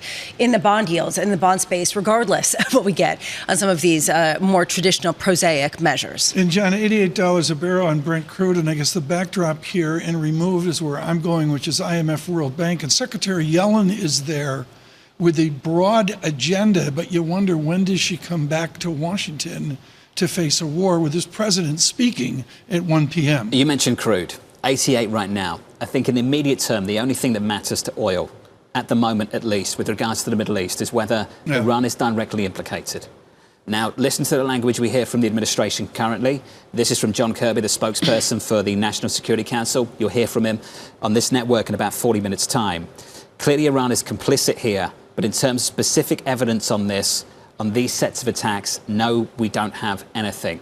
Updates there will be critical for where that conversation goes. In our conversation with the ambassador of Israel to the United States yesterday, noted, and that story went worldwide. We're going to do a worldwide data check right now. We mentioned oil, $88 a barrel. 10-year yield was in 13 basis points. It's a relief. It's pulled back, John, only in 10 It's faded. The move in the equity market has as well, Tom. We were higher, and now we're basically unchanged. The euro is showing some strength. The dollar showing some real weakness. 105.78 on that currency pair, positive by 0.1%. Lots to look ahead to in this market. Lots of economic data, PPI tomorrow. We'll get FOMC meeting minutes as well on Wednesday afternoon. And then CPI, the big one, on Thursday, going into bank earnings on Friday, Tom. JP Morgan, just around the corner. We're going to pick up our coverage of the war here in a bit. And right now, because of his schedule, we're thrilled to lead this hour with Charles Cantor, Senior Portfolio Manager, Neuberger Berman. He's seen wars like this before. I'm just going to begin with the idea, Charles, that you look at a war like this, you study it, you are aware of it, but it's removed from portfolio analysis. I think by and large, it's removed from portfolio analysis. We have so many colleagues that are part of this conversation. They have loved ones in Israel that are candidly getting called up to the reserves, and so emotionally we got to calm folks down and just show tremendous empathy for just the horror of the terror attacks that took place over the weekend and the implications for that over time. But ultimately, it's earnings week, and we long-term investors, and so for us, it'll come back to the details and the fundamentals around our underlying companies. Well, let's go to some of those companies. JP Morgan reporting on Friday. A lot of banks reporting next week as well. Banks have really struggled this year. If you were going to tell me, Charles, maybe the year before, the data's going to be good, the expansion will continue, yields are going to be higher, that's all good stuff for banks, isn't it? It is, but don't forget they're regulated.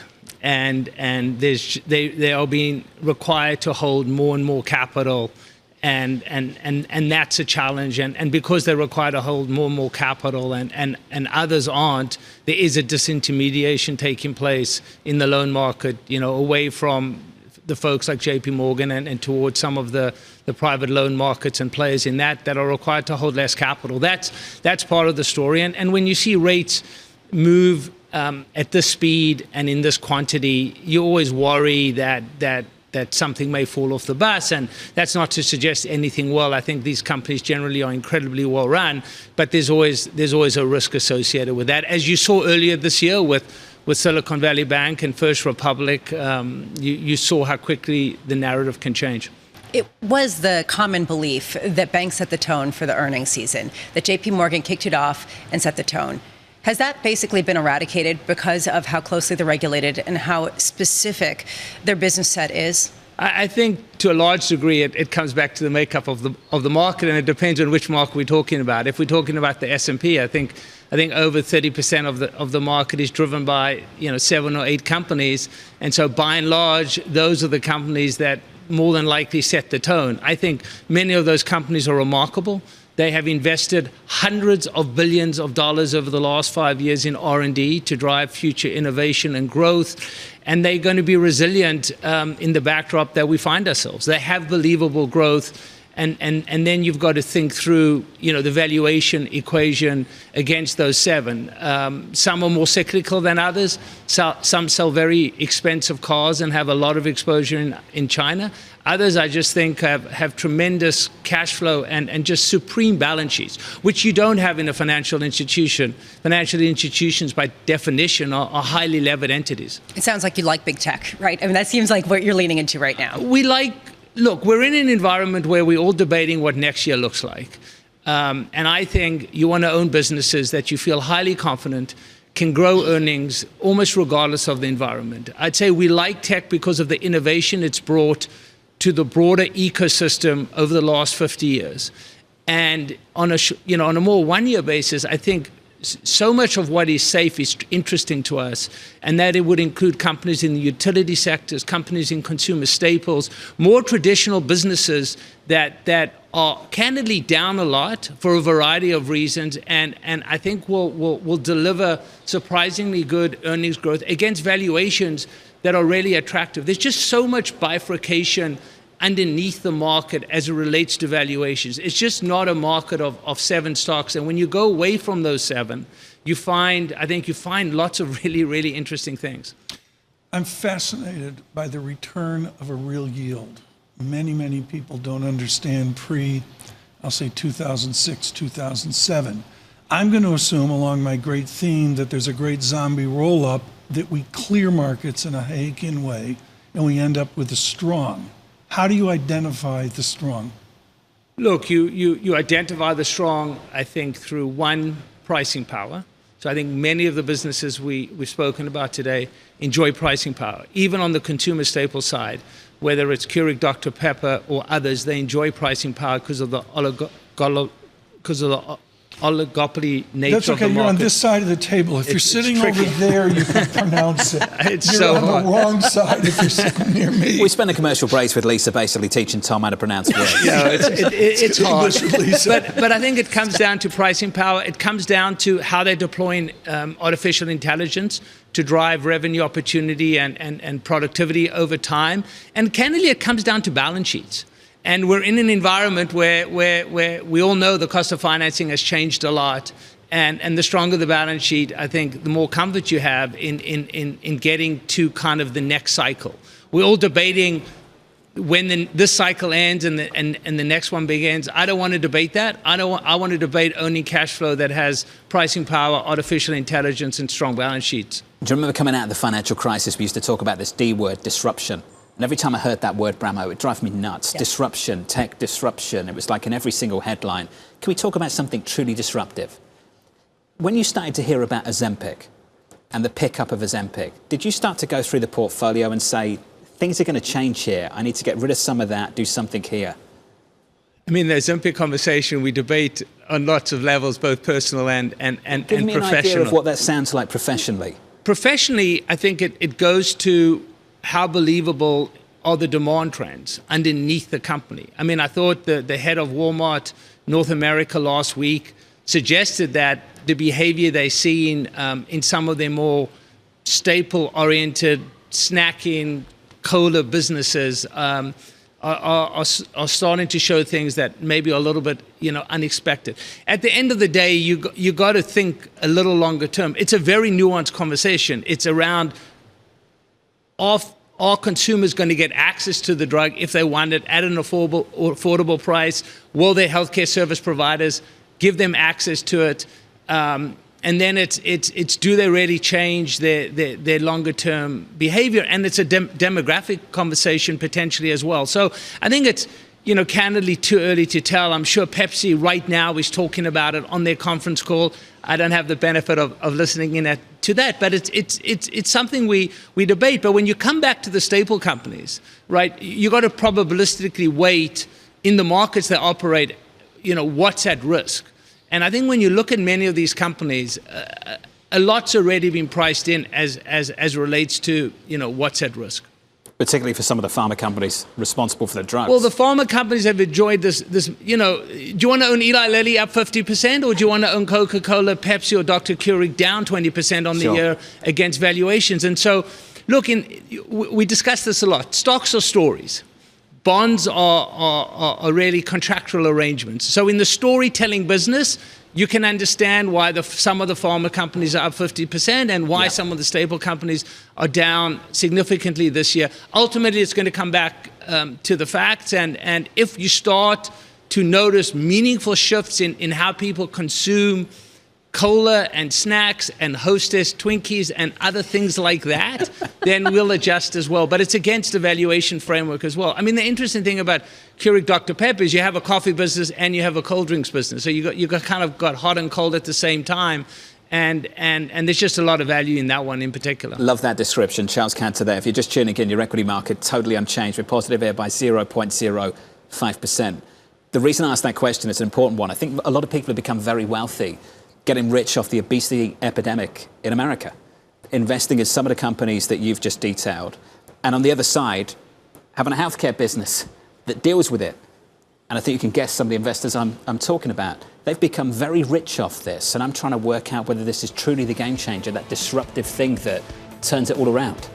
I mean, look, I'm not a doctor, but it would seem that if you follow the data in some of these drugs, it would imply that there are meaningful long-term benefits. But the healthcare conversation in the U.S. is a very nuanced, complicated, and political one, and ultimately it's hard to figure out. Charles Cantor of Neuberger Berman.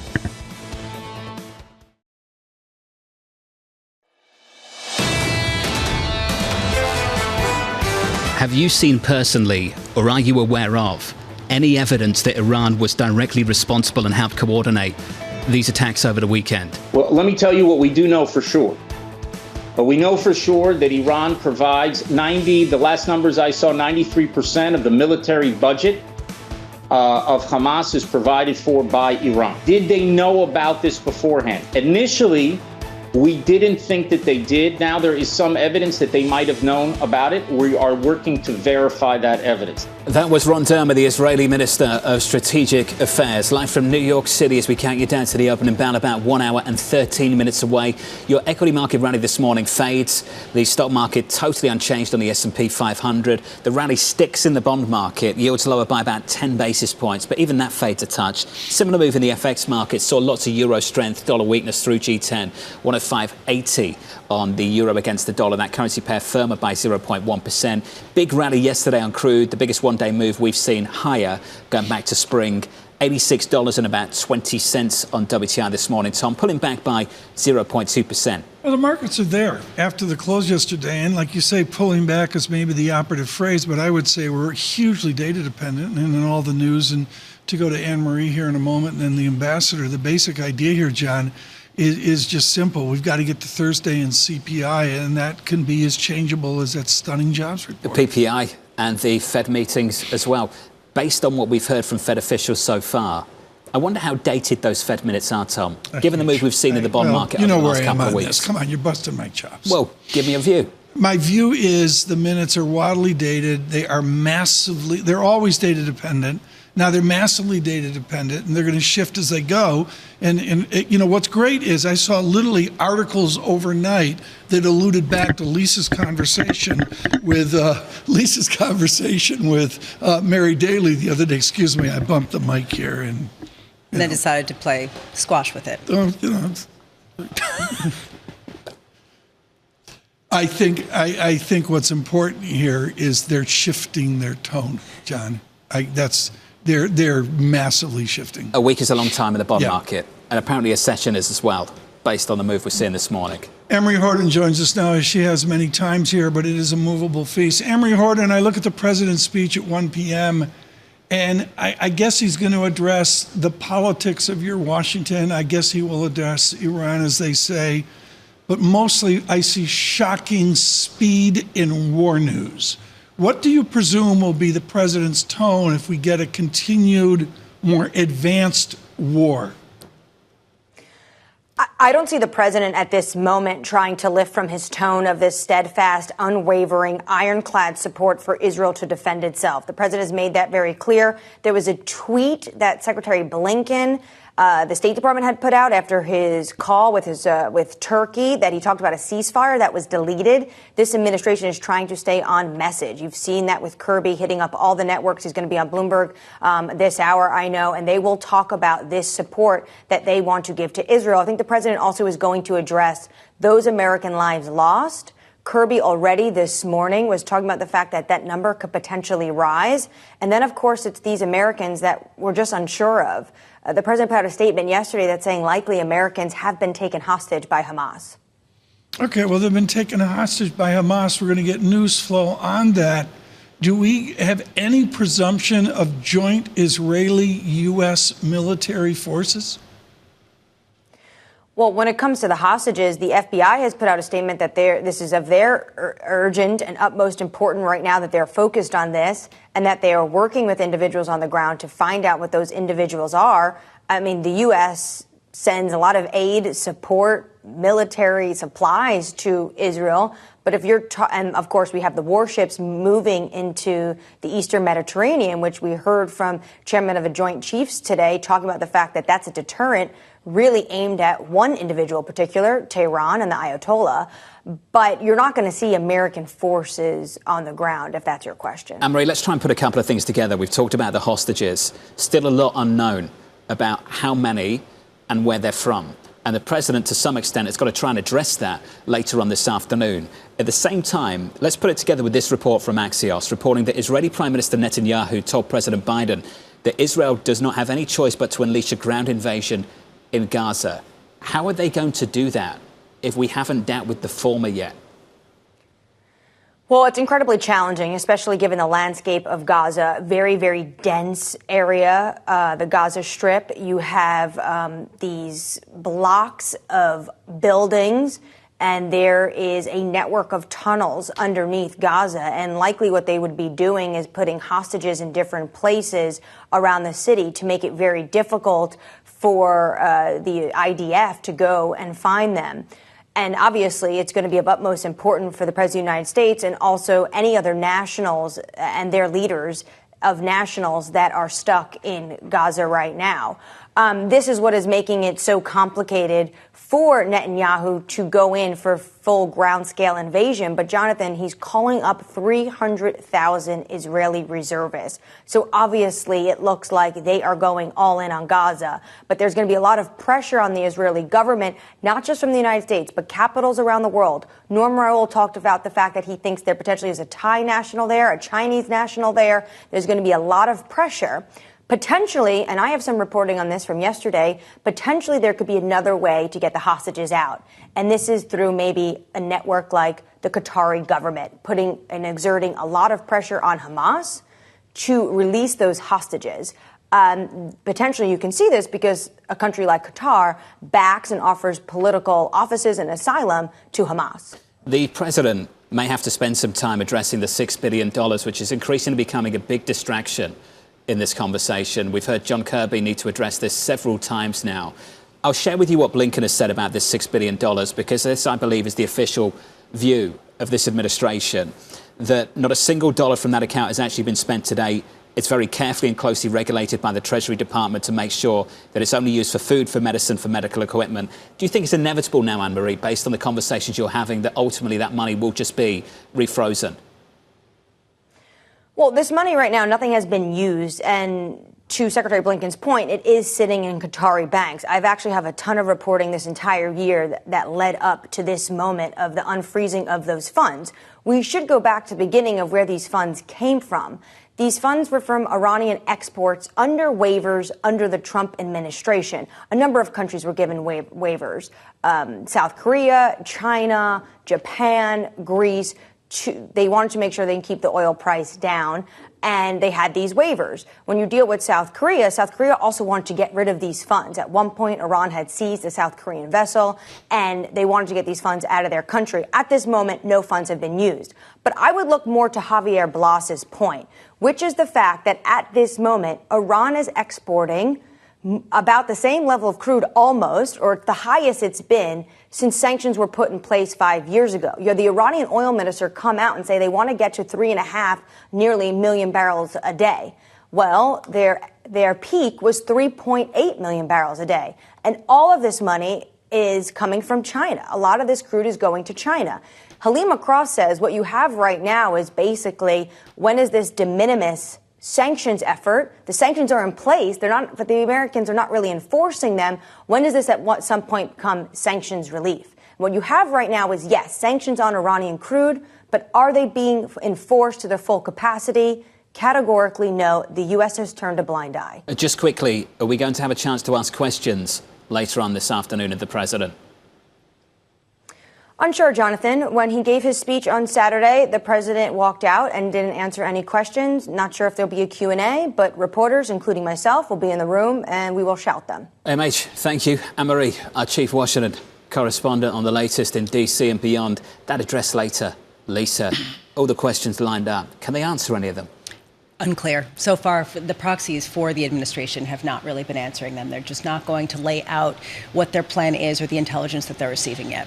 Almost impossible, Tom, to answer some of those questions at the moment. With the new media, the speed of me, I've been watching 9 different media sources here this morning, including, of course, Ethan Bronner and all that we're doing in Tel Aviv. But the speed of news flow, the speed of imagery, and we all want to have narratives and conversations. That's different than war, which is what this is about, just like it was in 67 and 73. Lots more still to come. We'll catch up with John Kirby later this hour, the National Security Council spokesman. Look out for that in the next hour on Bloomberg TV. Mike Contopoulos of Richard Bernstein Advisors, Jim Bianco of Bianco Research, Emily Rowland of JH Investments, and Terry Haynes of Pangea Policy. From New York, this is Bloomberg.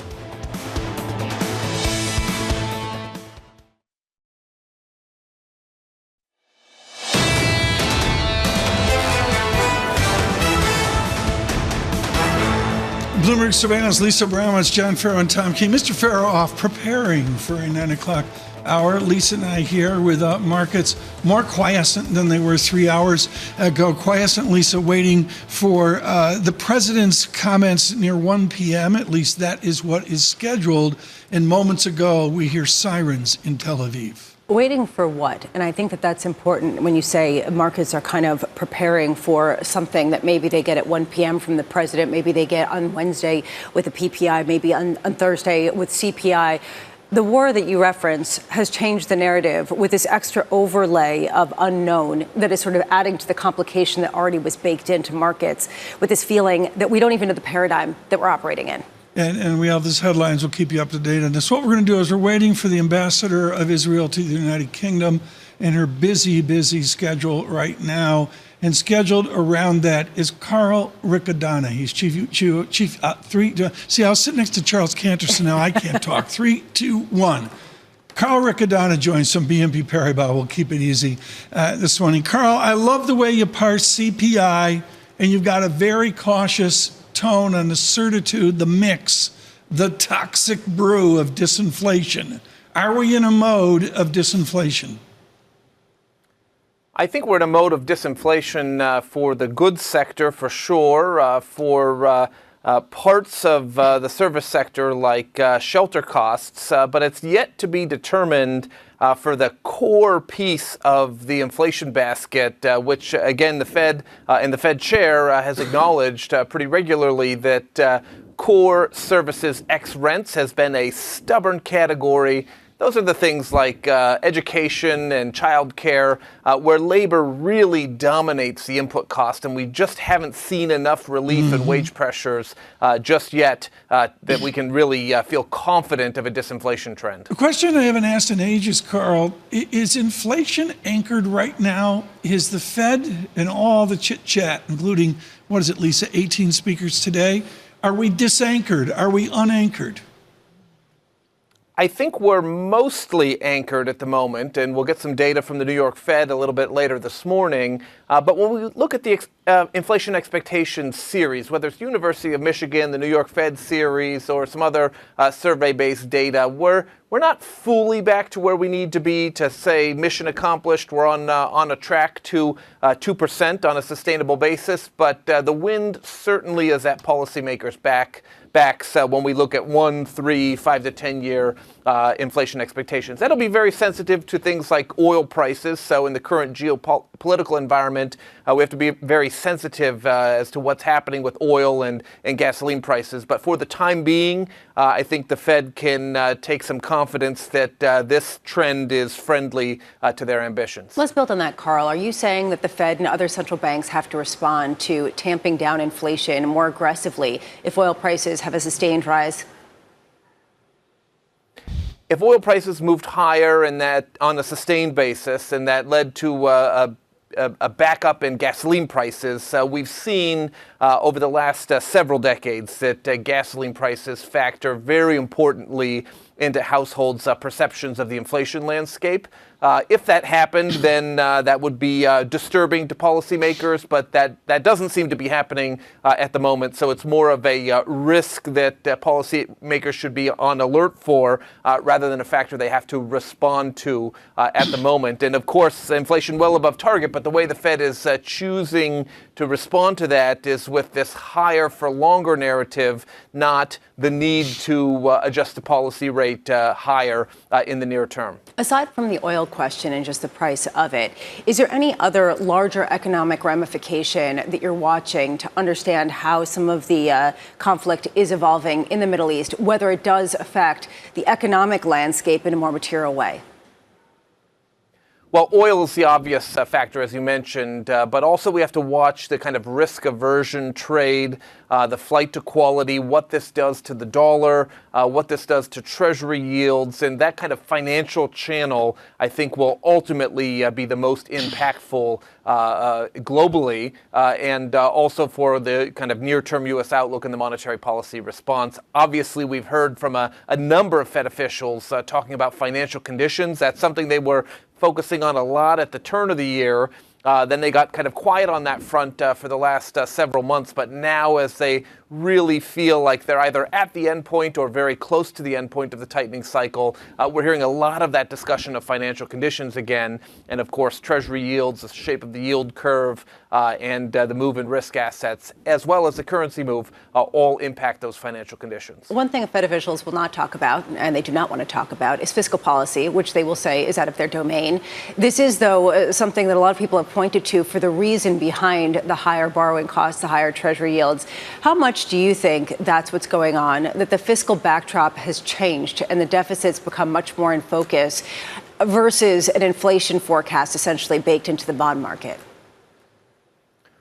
Well, I think it's a confluence of factors. So absolutely the inflation forecast is a factor behind the move in yields, but also fiscal and also trade policy and foreign appetite for U.S. Treasuries. So it's really a lot of different factors at a unique moment in time where we're getting close to or at, we think we're at the end of the tightening cycle. So I don't think we can say, oh, it's all fiscal. But certainly, the types of deficits we've been running in the pandemic and post-pandemic period absolutely are a contributing factor here. Can you talk to me about wage inflation? I looked at ECI, which is wages plus benefits, folks. It's a brilliantly informative chart.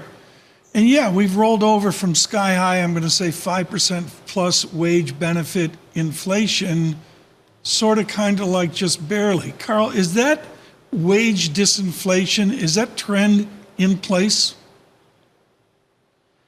It's a very light trend in place to this point in time. So, of course, the average hourly earnings data, they look great. We've seen a big improvement on that front.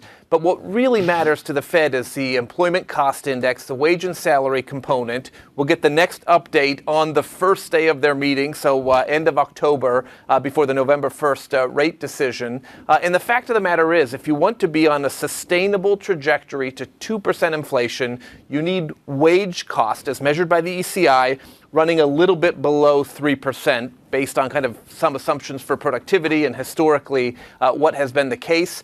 We're running at about 4.6% right now, so we are well outside of the zone that would be consistent with that component I mentioned at the onset of our discussion here, the core services ex rents category. For that to be going down, you need to see tamer ECI numbers. We haven't seen it yet to a sufficient degree, but I suspect we're easing in that general direction. Carl Riccadonna, thank you so much. Greatly appreciate it this morning with BNP Paribas. We have many voices on Israel. The news flow is really substantial right now. Not only the idea of a coalition government of some form, I'm using that as my phrase, within Israel. Again, we talked to our Ethan Bronner in Tel Aviv about the analog of that over to Churchill in 1940. But the basic idea here, Lisa, of the politics for Israel within the headlines of war.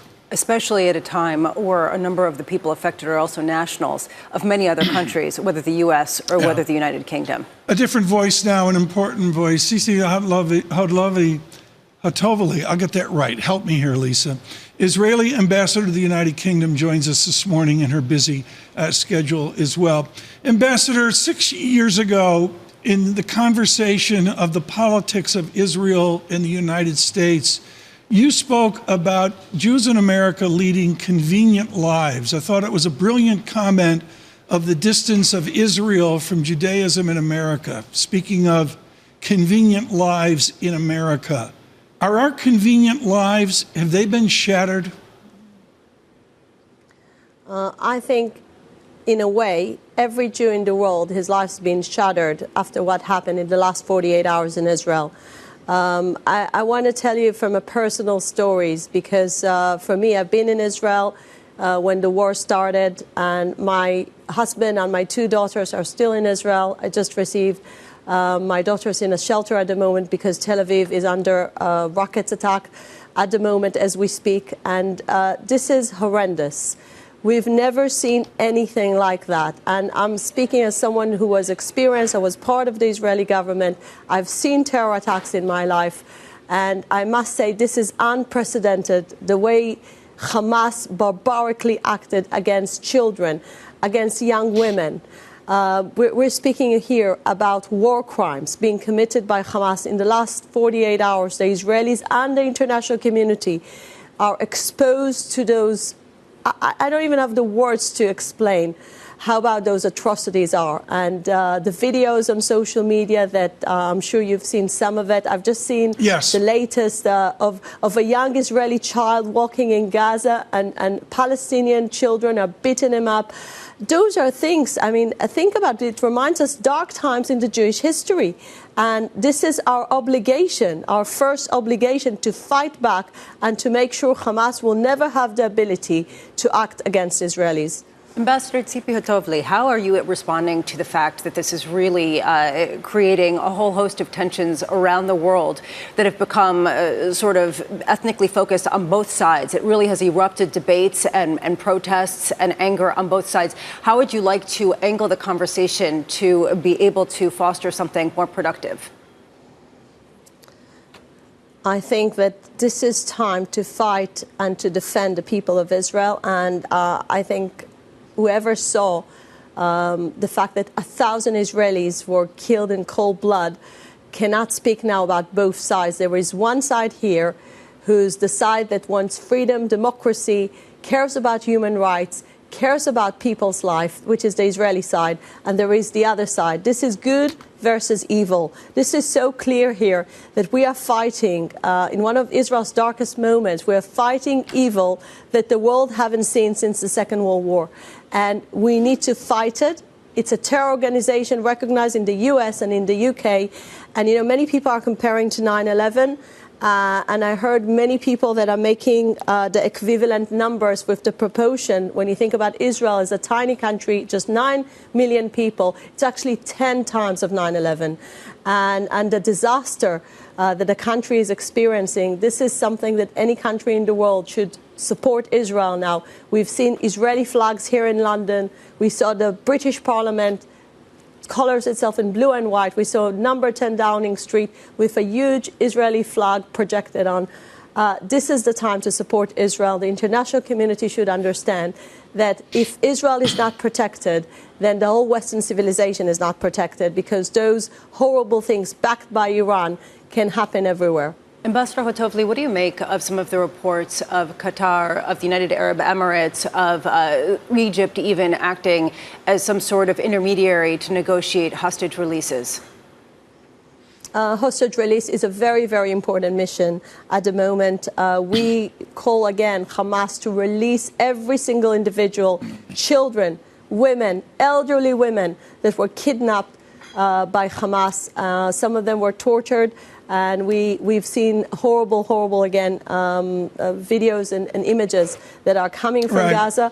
And they are committing those war crimes, and the world must stop them to commit those war crimes. They need to release the people being kidnapped. Ambassador, your politics is clearly to the right. That is the way it is established within the Israeli media and, of course, in the United Kingdom. Let me help you with that. Yeah. I'm ambassador. According to the Israeli system, when you become a diplomat, you're representing the whole country. That. Yes, of course. I don't follow at the moment, the Israeli politics as a politician. I'm ambassador. I'm representing Israel. Ambassador, I was talking to our Stuart Wallace about this news of a coalition or combined government within Israel. That is in your wheelhouse. Can that be successful? And how will a combination of Israeli politics be successful in prosecuting this war?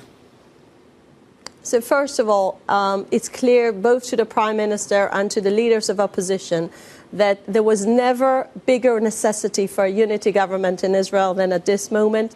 And I speak on behalf of every Israeli. Israelis are united now. Israelis fight together, shoulder to shoulder. We see so many gestures coming from Israelis, want to support our soldiers, want to support the people that need help at the moment in Israel, that are in the front line. So they want to see the same reflection in our politics. And I'm sure that a unity government will happen, and it will be the reality. I hope sooner the better. Ambassador, the Arab community speaks to different sets or different cohorts of Palestinians. Can the Arab nations assist Israel in speaking to Palestine away from Hamas? You know, this is not something new. I mean, this is a process being going on over a generation. And in the last few years, as you know, there were dramatic breakthroughs between Israel and the Arab world with the Abraham Accords, with the ongoing negotiation with Saudi. So we are in times where the Arab world wants to be close to Israel, and the Middle East is changing. Unfortunately, this radical ideology that Hamas is leading based on ISIS mentality, this jihadi ideology, look at Hamas charter, look at what they want to do. They want to kill basically every single Jew. They don't recognize the right of Israel to exist. So when this is Hamas ideology, this is ideology must be fight. You can't negotiate with these people. You can't have peace with Hamas. You need to fight back because they started this war and Israel will win this war.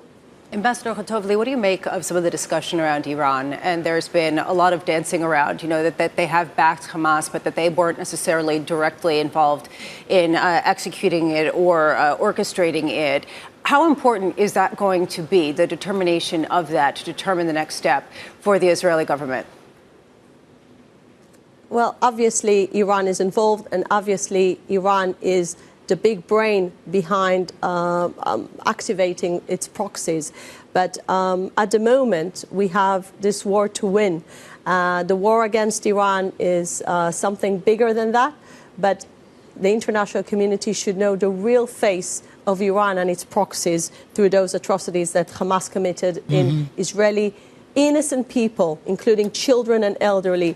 Can I say something? Just because my country is now in a point where almost 1,000 funerals are going to take place in the coming few days. This is a number we've never seen in our lifetime in one day. The president said yesterday that since the Holocaust, we never experienced a reality where so many Jews were killed in one day. And I'm looking at those stories. The Times has in the front page the Kedem family, Jonathan and Tamar, the beautiful twins, their son. They were all murdered in one day. Think about those families that were destroyed because of this barbaric attack. I think this is the day to mourn with the Israelis that lost their dear ones, their loved ones, those children being executed in front of their parents. Those are days to support Israel, and I think this is why I'm coming here to speak to you and all the people that care about the future of Western civilization. Israel is in the front line of this Western civilization, surrounded by very radical people, and we need to fight back, and we need the world's support in this very justified war. Ambassador, thank you so much for joining Bloomberg today. Ambassador Khatovli is Israeli ambassador to the United Kingdom in our Queen Victoria Street studios. There is just the absolute raw emotion that Ethan Bronner, as a journalist, was mentioning to us earlier 2 hours ago as well in Tel Aviv. Just absolute shock.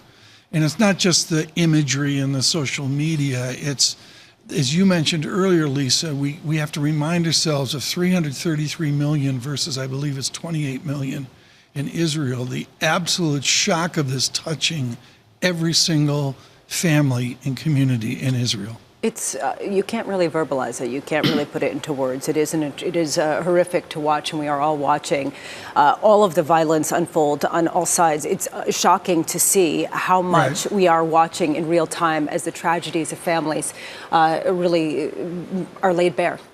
We welcome all of you on Bloomberg Radio and Bloomberg Television. In this half hour, we are focused on the war in Israel. The news headlines out of Tel Aviv have been extraordinary just in the last hour as well. The idea of sirens in Tel Aviv, I can't expand on that right now other than to say we heard from the ambassador of the immediate danger to her family as they were seeking shelter. John Kirby will join us here in a moment from the Biden administration. He is delayed, obviously, in counsel to the president, speaking at 1 p.m. this afternoon.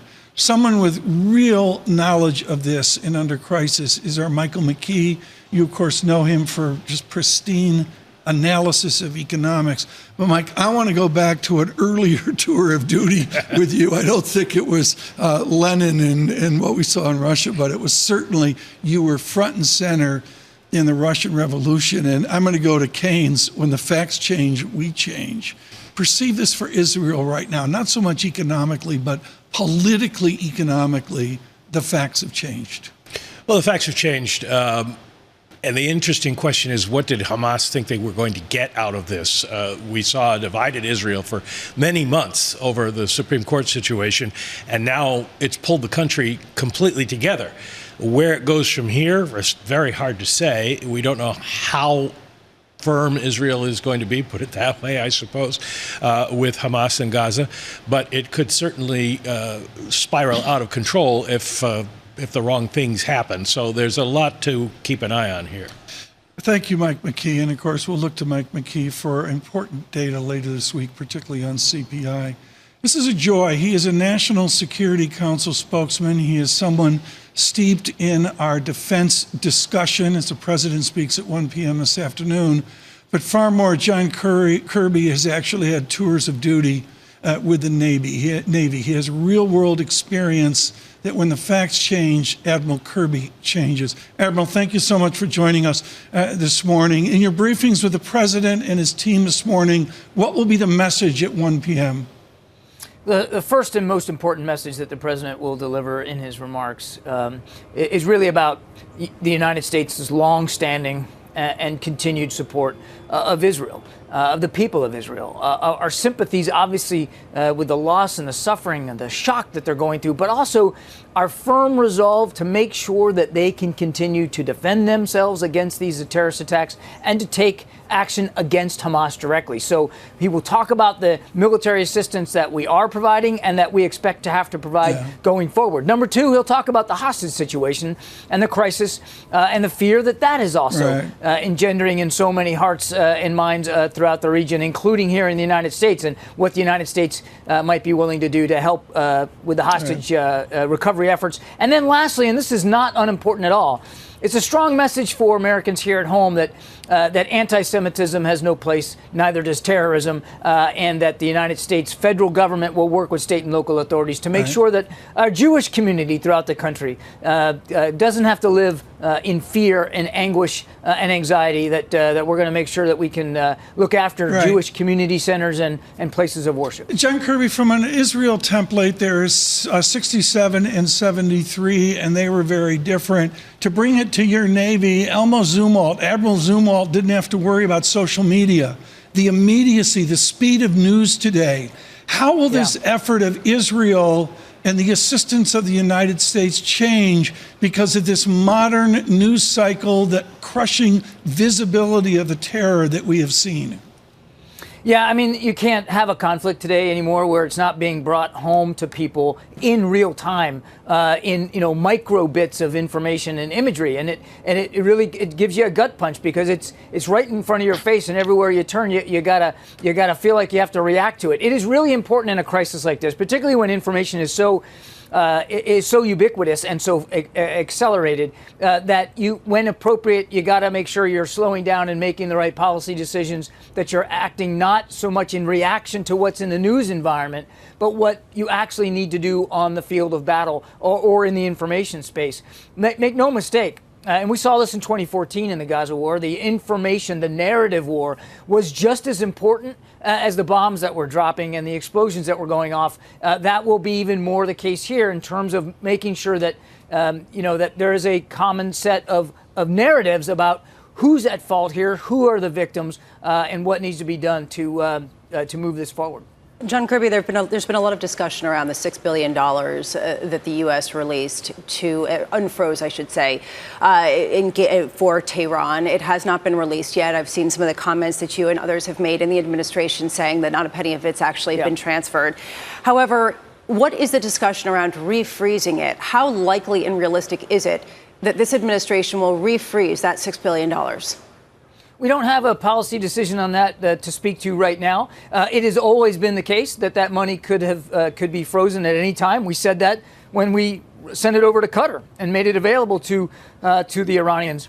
It's also important to remember that the regime, even though none of it's been spent yet, but even if some had been, the regime never sees a dime of it. They never get their hands on it. It goes right to vendors that we approve, who buy the humanitarian goods and ship them into Iran for direct access to the Iranian people. The regime will never see a cent of this. A lot of people have said that this is sort of just a distraction from the real issue, which is that essentially Iran is getting a ton of money through the exports of oil, particularly to China. Despite sanctions, and the sanctions have been somewhat lightened, how much is the U.S. talking about enforcing the sanctions in a more significant way, or the ineffectiveness of those sanctions? I would push back a little bit on the idea that sanctions have been lightened. We have not lightened any of the sanctions. In fact, we've added additional sanctions, some 400 sanctions on Iran just since the beginning of this administration. And we're absolutely committed to full and total enforcement. Now, obviously, other nations have to enforce their sanctions as well, and certainly we talk with them about that. But the United States has not backed off on any sanctions. Quite the contrary, we've added and increased our enforcement capability. Not to mention, we have increased our military presence in the Gulf region and now, of course, in the Eastern Med to deter would-be actors like Iran who might want to try to take advantage of this situation. So far, there's been a distinction drawn by both U.S. and Israeli officials saying that while it is clear that Iran has been involved in backing Hamas financially, it is unclear whether they were directly involved in orchestrating this particular attack. What is the difference from a policy perspective? What would the U.S. do and Israel do should Iran be determined to have been intimately connected with orchestrating this attack? I won't get into speculating about what policy decisions we might or might not make based on where the information and the intelligence leads us. All I can do is reiterate what we've been saying. We haven't seen any specific tactical intelligence or information evidence that points to Iran's participation in these particular attacks. Now, clearly, and we've made no bones about it, that there is already and has been for a long time a degree of complicity by Iran here because they've been supporting Hamas for many years. Training, capabilities, resourcing, certainly rhetorically in just the last 24 hours, the supreme leaders out there praising this attack by Hamas. So there's a degree of complicity, but we just haven't found any direct evidence. And quite frankly, neither have our Israeli counterparts. Admiral Kirby, with great respect, and I don't want you to give away the family secrets, but the conventional effort is like a Boeing, the Sentry E-3 intelligence aircraft, and you put a couple of them up in the air and gather intelligence. This is 2 million people in a highly urban landscape squeezed into a geography that is 2 Washington, D.C.s. How do you prosecute intelligence against an enemy sandwiched in among 2 million people? Very difficult.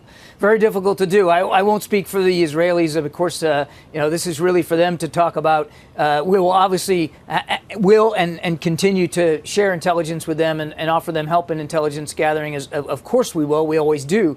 But it'll be a task really for them to work on. But it is very difficult, very dense, very, as you said, urban and very, very heavily populated. And Hamas, this is just another example of their barbarity, using Palestinians that live in Gaza as human shields, hiding in mosques and residential buildings and hospitals as command centers. I mean, this is what makes it very, very difficult for precise targeting. Admiral, one final question, and I must speak to the Navy. The Gerald Ford is in the area. Is it properly staffed? Is this a U.S. Navy that can develop the manpower, the sea power to staff not only that aircraft carrier, but the many other ships involved? Yeah, the Gerald Ford Carrier Strike Group is now in the Eastern Mediterranean. As you rightly said, it's not just the aircraft carrier and the embarked air wing of more than 80 aircraft, but it is several ships and around it in its periphery. They are all fully manned. They're all fully trained. They're all fully ready and fully armed to look after American national security interests in the region. That was one of the messages that the president wanted to send by moving those forces there, that nobody should take advantage of the situation in Israel, and that the United States will always make sure that our national security interests are first and foremost as well. Admiral, thank you so much. John Kirby of the National Security Council. Before the president speaks at 1 p.m. I'm going to go back to my arch theme, Lisa, which is I'm overwhelmed by the modern media. The visibility is Admiral Kirby mentioned. We see the leadership of Iran with a Palestinian flag around their neck, et cetera, but it's still a war. And the war is the war. It's a conventional war like any other war with a lot of damage. But one thing that Admiral Kirby said there was that we're all experiencing it in real time in social media and in some of the imagery, the horrific imagery, the really tragedies that families in Israel are dealing with right now. We'll have continued conversation on this. Of course, the president speaking at 1 p.m. This afternoon. Look for Balance of Power tonight. Leon Panetta, the former Secretary of Defense with Amory Horton and Joe Matthew. Good morning.